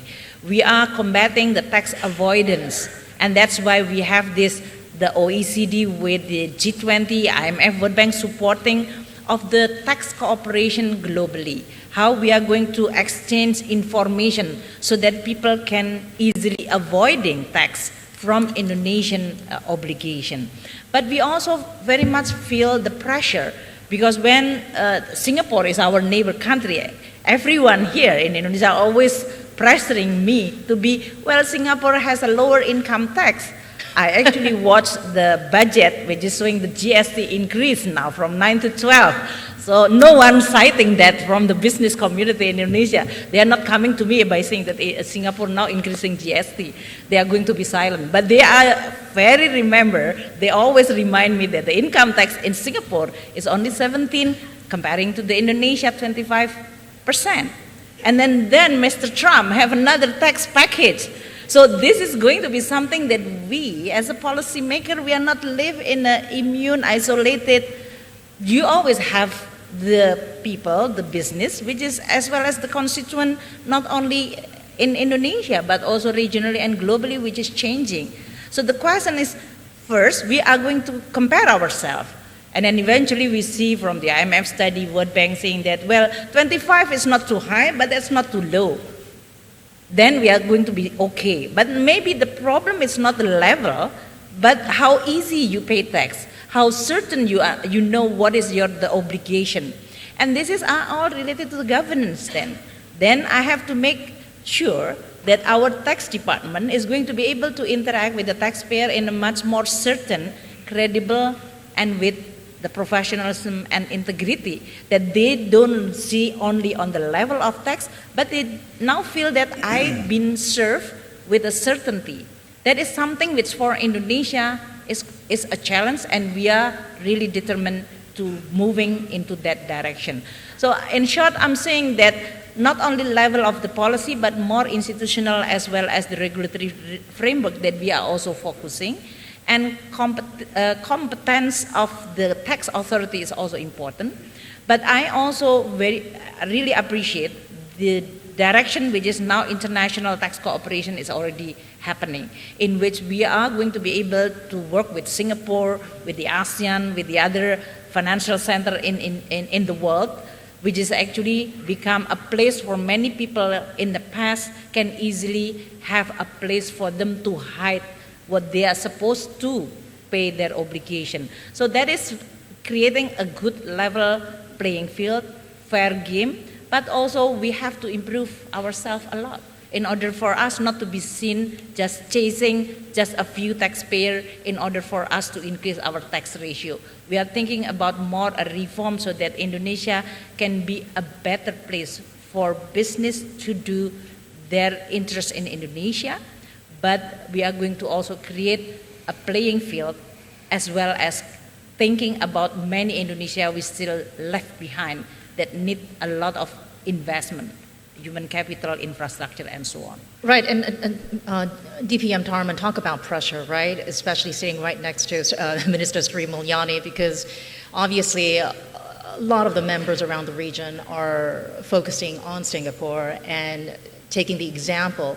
What's interesting is that at least in Singapore, tax paying is super easy. It's really a few clicks, and as long as you pay your taxes, no ifs or buts about it, everything is well done. And the latest budget is really being seen as being well balanced, progressive, and inclusive. But on the other hand, given the small size of Singapore and the demographic nature of what's happening with aging, I wonder whether there are limits at the end of the day in terms of how much you can achieve, especially as there's increasing competition from neighbors to try to steer away some of the global businesses to other capitals. And how are you navigating that fine balance? Because at the end of the day, you want to keep the city-state dynamic, but you also don't want runaway prices. So absolutely, I think we are that balance between staying competitive and ensuring that we can grow on a sustainable pace, and at the same time staying inclusive, and in particular being able to afford the quality healthcare that an aging population needs. That's foremost in our minds. The latest announcement of a future increase in the GST from 7 to 9% is part of the balance that we are striking. We need more revenues. We've been quite plain about it, and the higher revenues will allow us to expand healthcare provisions for an aging population. And we think that we can do it in a way that's fair to the poor and the middle class. Those who are better off, one way or another, have to pay more over time, but we want to do it in a way that doesn't hurt competitiveness. Right. And Mr. Swan, I wanted to bring you into the competition as well. When it comes to the issue of income inequality, that's a tough one in Australia. The sharp appreciation in asset prices has unfortunately made Australia one of the fastest growing rates in terms of income inequality. So it's been an ongoing issue. How do you bridge the gap between the two-speed economy and create other drivers of growth outside of mining, for example, especially as this digital disruption gets underway? Well, I think the IMF work shows, and political outcomes in recent times show, that we ignore the distributional impacts of growth at our peril.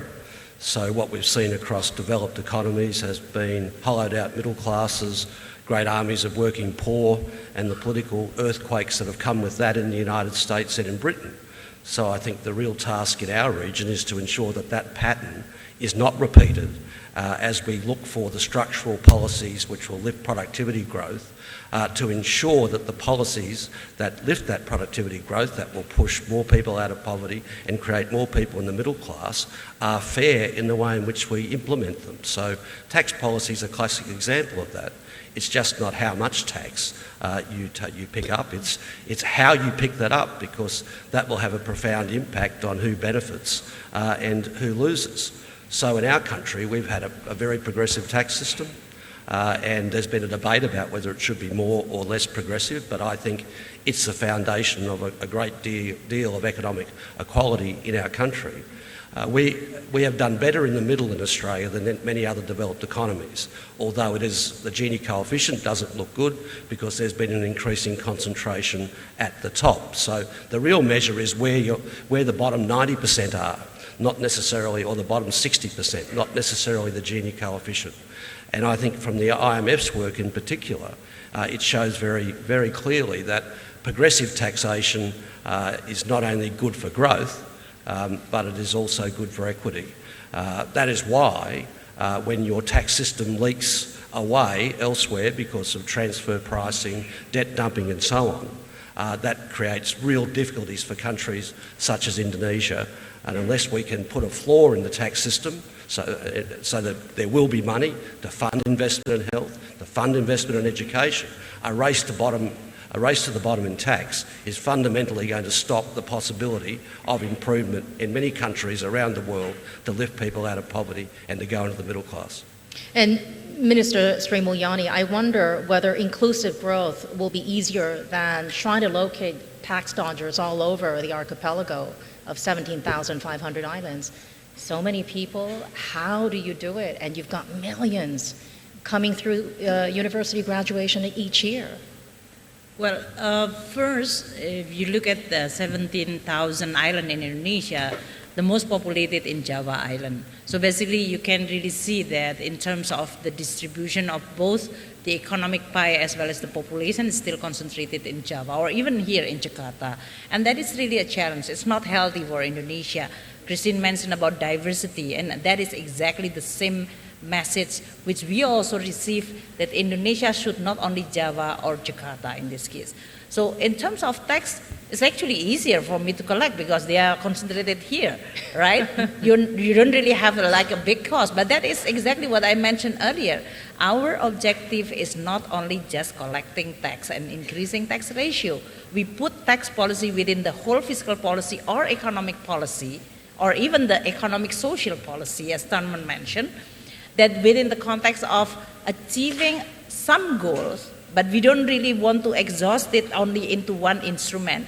But some important goals in this country, whether you are talking about productivity growth, whether you are talking about inequality, or Christine mentioned earlier, if inequality Gini coefficient down by 5 basis points, then you are going to have more than 500 basis point half to increase your GDP growth. That is just showing for Indonesia is very real. Because if you only have a country which you have top 5% very wealthy, and then you have a very thin middle class, and you have a heavy down, by just changing they become a thick middle class, that is become a big market. It creates purchasing power in terms of consumption, investment, and creating a much more productive economy. So by even looking at this, the pyramid of income, you actually easily can identify, and that's why in this case, for the tax, I think I agree with Wayne in this case. First, progressive tax. But we are not having a bracket which is too many that is going to be too complicated. So you have an income bracket which is enough for us to reflect this, the need to create progressivity. That is those who's paying more at the top level and paying less if you have a lower income. And for the small medium enterprises, because they are lacking of the bookkeeping, they actually want to have a final tax, which is not fair actually. Currently we have 1% final tax from the sales, from the volume of sales. And they are actually now saying that this is just too burdening for them. And the president asking to actually exercising having a lower by 0.5. But ideally for the SME, they actually have a simple bookkeeping, so they can pay tax in a fair way, meaning that if they don't have any income, they should not pay tax. If we are taxing based on their volume of sales, even if they suffer loss, they have to pay tax. And that's not fair for them, right? So now we are actually trying to approach with, for example, like all this, the Gojek, Tokopedia, Lazada, they have all merchant which is connected to them. And for them, maybe teaching a very simple bookkeeping is going to be easier. And that's why it will create much more environment for us to be able to make them paying tax easily, but not too burdening and fair.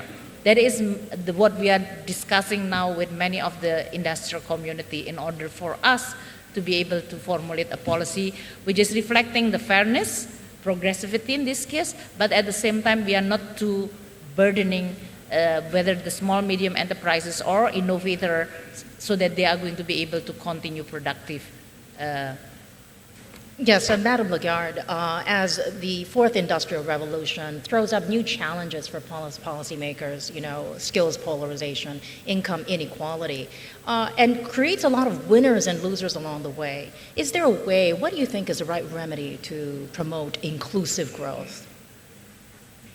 You know, I would say that I see three priorities. I think the first one is to adjust the framework, and I referred to that in my speech, of products. What is a cryptocurrency? Is it a securities? Is it a currency? Who has title to data? That's one part. Taxation principles, how are they defined?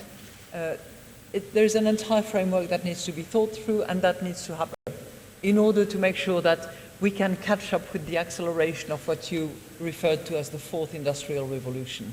Those would be three priorities, and if you do that, you can actually deal with the inclusiveness issue. Because if you redefine the framework, if you are capable of raising the revenue at the appropriate level, then you can invest in the human capital, then you can reduce the inequalities, and obviously you can decide appropriately how you have progressive taxation with improved revenue. Yes, and thank you so much. And we're going to open up for Q&A now for about 10 minutes or so. I believe we have microphones going around. Would you like to ask? Yes, already. Yes.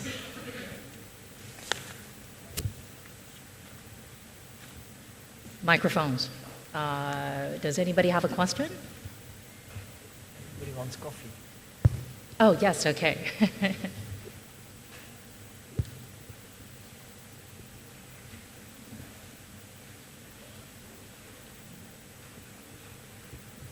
Oh, okay. It was the gentleman coming with microphones. Yes. Yes, sir. Thank you. Please tell us who you are. My name is Faryal Anwar from the Currency Management Group. The shifting of the global economy to digital and robotic economy and digital currency has significant implications for the industrial, companies, education system, and the government as a policymaker. My question is, how should the company respond? How can government support job creation for the country like Indonesia to have a population more than 200 million people? And what should the education system do? And the last one, what the monetary authority should do to the growing of the cryptocurrency in the global economy? Thank you very much. So if I understood correctly, I think your question was about, as companies, how do you deal with the challenges being disrupted as these cryptocurrency, blockchain, tech companies pose to your business in finance or banking? Is that correct, sir? Yes. Mr. Tarman? DPM Tarman? All right. What is the question again, very quickly? I think it was towards you. What is the question again? The question is about, as businesses, as the gentleman runs a business in Indonesia, running, and he's dealing with a lot of the challenges from crypto currency, blockchain, techs taking over, cherry picking some of the best parts of banking. Thank you. So I think, and I would say this is a challenge that applies across both the advanced economies and the developing economies. Companies now need to take far more seriously the training and investment in skills of their staff. It's something that's talked about a lot, but not a lot is being done about it. It is a real challenge. It's quite different from the earlier transformations that we've seen in economies, when people move from agriculture to manufacturing and so on. That happened over a very long period of time. So older workers stayed in the same jobs and they eventually retired, but younger workers moved into the new areas. That was easy. The speed of change is now much faster. So existing workers, those who are in current jobs, they are going to have to change. They can't wait until they retire and stay in the same job. So change while you're in the middle of your career is going to be a priority. Governments have to do all they can to support that infrastructure or training, but the primary responsibility has to be that of companies. They have to take this very seriously, first for their own survival, because the human capital of the company is itself its core competitive advantage, but secondly, it's a social responsibility. We really have to develop now not just a concept of education for the first 20 or 22 years of a person's life, but education is a continuous process. And companies, together with governments and educational institutions, have to form this triumvirate that spurs continuous learning. It's critical for all our futures. Thank you very much. I hope the Deputy Prime Minister was able to answer your question. Educating yourself is really key to staying abreast of the digital disruption. Could we take two more questions? Yes, sir.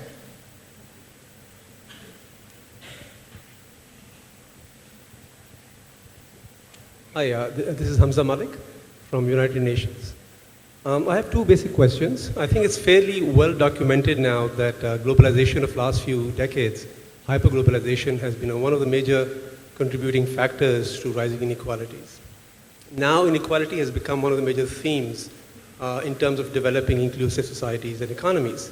So, and at the same time, we are concerned about the rise in protectionist tendencies across the globe. So how do we reconcile the two going forward when we want to, A, promote globalization again, but not experience the same inequalities? Are we going to go back to the earlier experiences, or are there different lessons to be learned?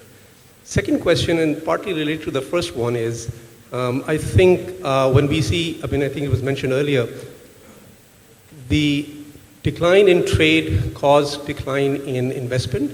As a result, consumption became the major driver of economic growth, especially in the Asia-Pacific region.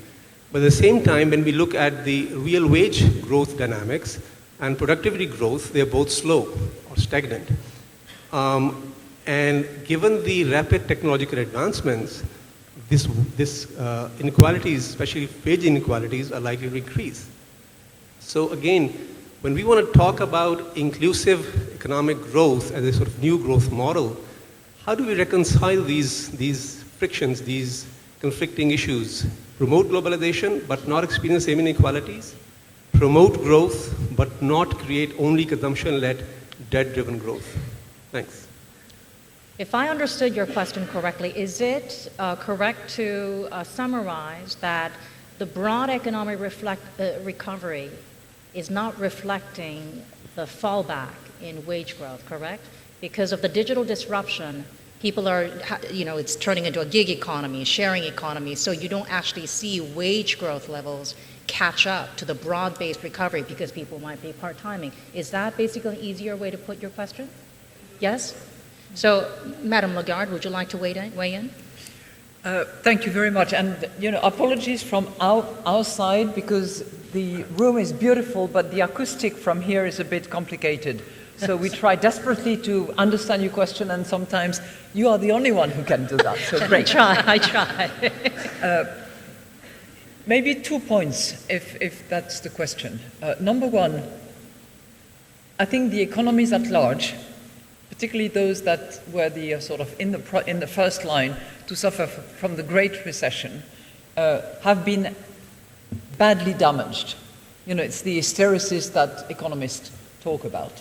So a lot of the growth potential has been damaged, whether you talk about capex or whether you talk about labor forces.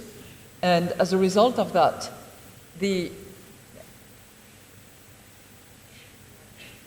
growth output gap, coupled with the need to reinvest and to retrain people, has probably caused this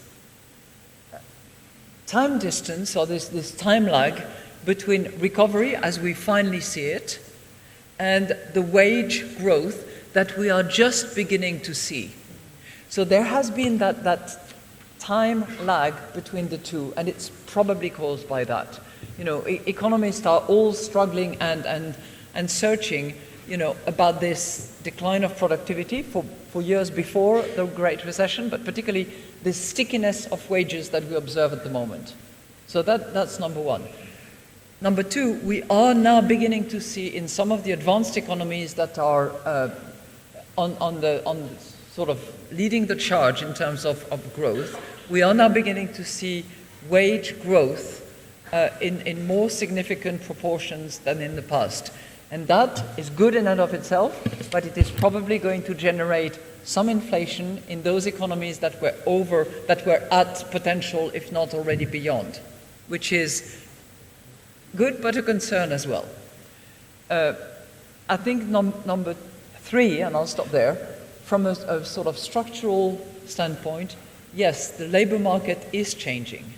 And it's changing in the way that you referred to, which is more part-time, less durable, sustainable life jobs, more changes in the course of people's life, and certainly, as we have observed in the recent research that we have also published, a declining role for the unions, which is surprisingly, well, not surprisingly, correlated with this wage stability and lack of progression. So, perhaps one more question before we have two more. Please fight it out over who's going to ask the question.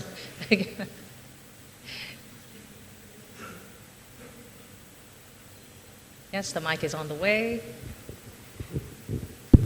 Thank you. Andreas from IFC Jakarta. I guess my question is probably mostly for Ibu Sri Mulyani, even though I'd be interested to hear the other panelists' thought about this. Given the large population that we have, Bu Sri, as you know, that we have become kind of the target market for many of these digital companies, fintech company from the region and from other countries. I guess I'm trying to understand what would be the government's strategy or policy to make sure that Indonesia is not just becoming the consumer of this digital economy, right? We want to be the center of innovation, we want to be center of growth. And I think, for instance, Singapore is a great example on how the government creates the incentive, if you will, the community, the ecosystem that kind of grows this industry as a center of excellence, center of innovation. So I'd be interested to hear your thoughts and other panelists' thoughts on how to make Indonesia to move towards that position, not just as a consumer, but also trying to be center of idea. And Gojek probably is a good example, but I think we want to see definitely many more innovative ideas coming from Indonesia. Thank you. Well, first, we really have to look at the data. And of course, with the more and more, middle class, which is connected to this, the online digital shopping, they can easily now actually buying anything from those digital platform. And that's really reducing the distance between supply and demand. Now, we have major, this market platform, as well as the digital economy providing those kind of thing. First, Gojek, which is actually a combination of the transport and all those, the application of buying. But we have, for example, like Tokopedia, Beli, Lazada, which is actually creating a marketplace. Now, for us, the first reaction in this case is that many small, medium enterprises, which in the past cannot access the market, or the people, in this case the demand side, which have no information before, now they can get those kind of information easily through this marketplace, so that there is really a potential for many of the democratization of the small, medium enterprises to be able to access to this market, as well as for the information searching from the demand side to be able to access any commodity. I give you one or two examples. Like in Indonesia, we have a food which is very popular, like martabak. We all know that this kind of martabak is very popular. So then this kind of small, medium enterprises in the past, before they are actually connected to this kind of marketplace, their sales is actually very, it's top, but it's not really big. Now the demand can be from all over Indonesia, and they now have a much huge sale that increase. So that is a success story. But then what you mentioned is about that the fact that many of the merchandise is not necessarily coming from Indonesia. And this is really then touching the real issue of competitiveness. If you are talking only people searching for a cheaper price, you just won't believe. Well, yesterday, Madame Lagarde was actually having a president bought her one clothes, which is only 175,000 rupiah, which is only $1.50 for her husband. This is the baju koko in Tanah Abang. And I put it in my Instagram. Of course, then if you look at the response, some of them is going, well, it's good that Madame Lagarde and President buying from the small merchandise or small shopper, and this is the production of the Indonesia SME. But then others will contesting by saying that maybe that product is not from Indonesia, it's from China. But this is a fair discussion. We actually, with Bank Indonesia and coordinating ministries, try to find out how much actually the total sales of Tokopedia, Lazada, Beli, which is really coming from Indonesia and from outside Indonesia. As a custom, in this case, Tarman mentioned the ASEAN single window. We are also discussing about how actually we can really understand the flow of goods, which is through this kind of digital economy that is subject or not subject to tax. But even if tax issue aside, we are talking about, is the Indonesia small medium enterprises really competitive facing with this opportunity? So they are actually having the equal opportunity, but then they are not really having the basic competitiveness to be able to capitalize that. That is one thing that we really then look at the competitiveness of the SME. How the government of Indonesia have to do the strategy to improve their competitiveness? Is it access to capital? Is it technical? The ability to package their product, the ability for them to differentiate. That's all the thing that we have Badan Kreatif as well as Minister of Industry to be able, and small and medium enterprises, to be able to empower them. And the second question about the competitiveness in terms of the competition policy. Are they creating an equal opportunity, or is there any practice of differentiating between Indonesian player and non-Indonesian player? Because if they only actually connecting the merchandise and the product only from a certain supplier, then actually with the digital platform you can easily creating a barrier to entry, and we really don't know. And this is another strategy. That's why the competition policy and the competition commission have to look, is there any a neutral platform or equal playing field for all others to be able to access, so there is no discrimination in terms of the access. I mean, the digital economy, people always think that, oh, this is impartial, they are fair. But of course not. If you Google something, the first thing on top of what you search is the one who actually frequently will be tapped.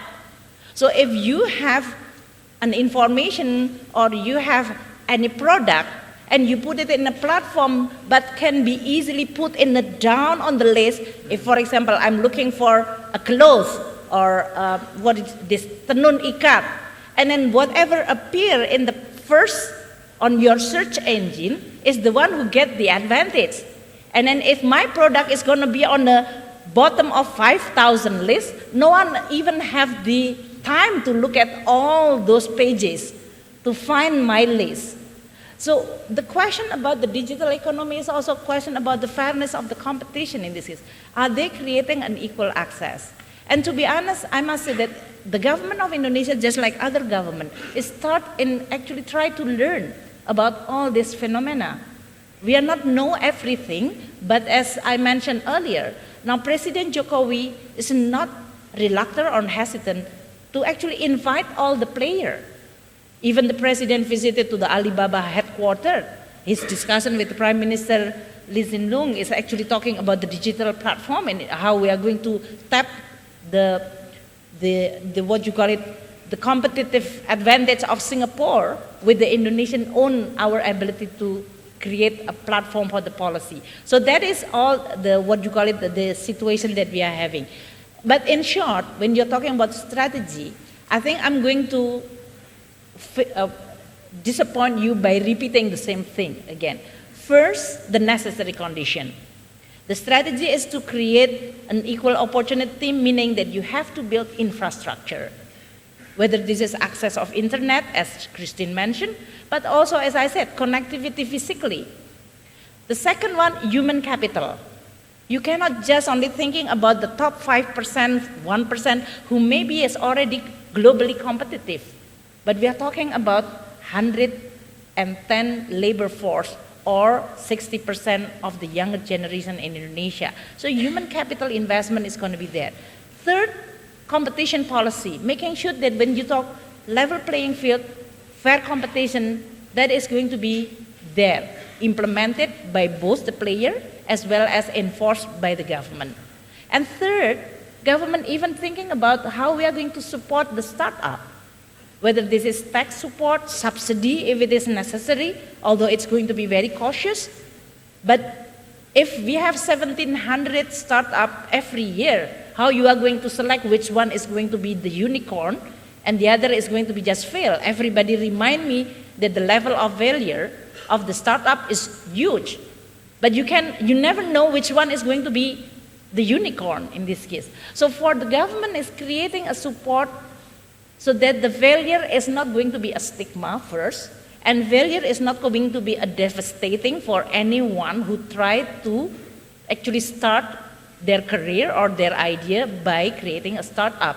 That is what we are trying to now formulating of how the government strategy in actually accepting, accommodating, adjusting to this digital economy. Thank you so much. And I think we wanted just a quick comment, right? Quick comment. Thank you so much, sir. Just to add, I think Ibu Mulyani has made really important points, and I just want to add a couple of points. One of the very important points she made was that when we think of the digital economy, we should be thinking not just of the benefits to consumers, but about how producers can take advantage of it. That's ultimately what economic development will be driven by. It's wages and entrepreneurship because producers are part of the digital economy. And I think we have a real opportunity. First, take advantage of the cloud because the cloud favors SMEs. Unlike the first wave of the IT revolution, which favored large companies, where you need an in-house IT department, in-house data centers, and only large companies could do it, the cloud really favors SMEs. Second, the point you made about how on e-commerce platforms you might be buying things from all over the world, benefits consumers but benefits producers far away from you. The regional e-commerce platforms have a bias towards regional producers. We've noticed that in the data. I think we should enable and foster the growth of regional e-commerce platforms who are closer to the producers. That bias is healthy for economic development. And thirdly, in the gig economy, with all the pluses and minuses that come out of it, there's one very interesting plus that we now notice, which goes to the last point in Madame Lagarde's speech. It is working out to be a force for gender equality as well. When we talk of Gojek, there's also Lady Jack. By the way, make sure Madame Lagarde in the remaining part of her trip takes Lady Jack. It is how women in many societies, especially developing societies, are leapfrogging in a way that's not possible in the traditional office and the traditional factory. The digital economy and the gig jobs that are spurred by it are also favoring women, and they're taking advantage of it. Thank you so much. To our wonderful panelists, our distinguished panelists, thank you so much.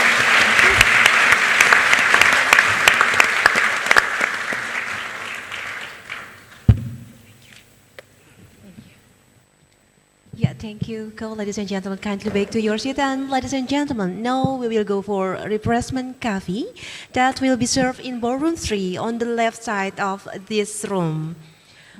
Coffee break will take place in 15 minutes, so please be reconvened at 15 minutes to 12 to continue the agenda with the second session after the coffee break. Once again, the second session will be started at 15 minutes to 12, so enjoy your coffee break. Thank you.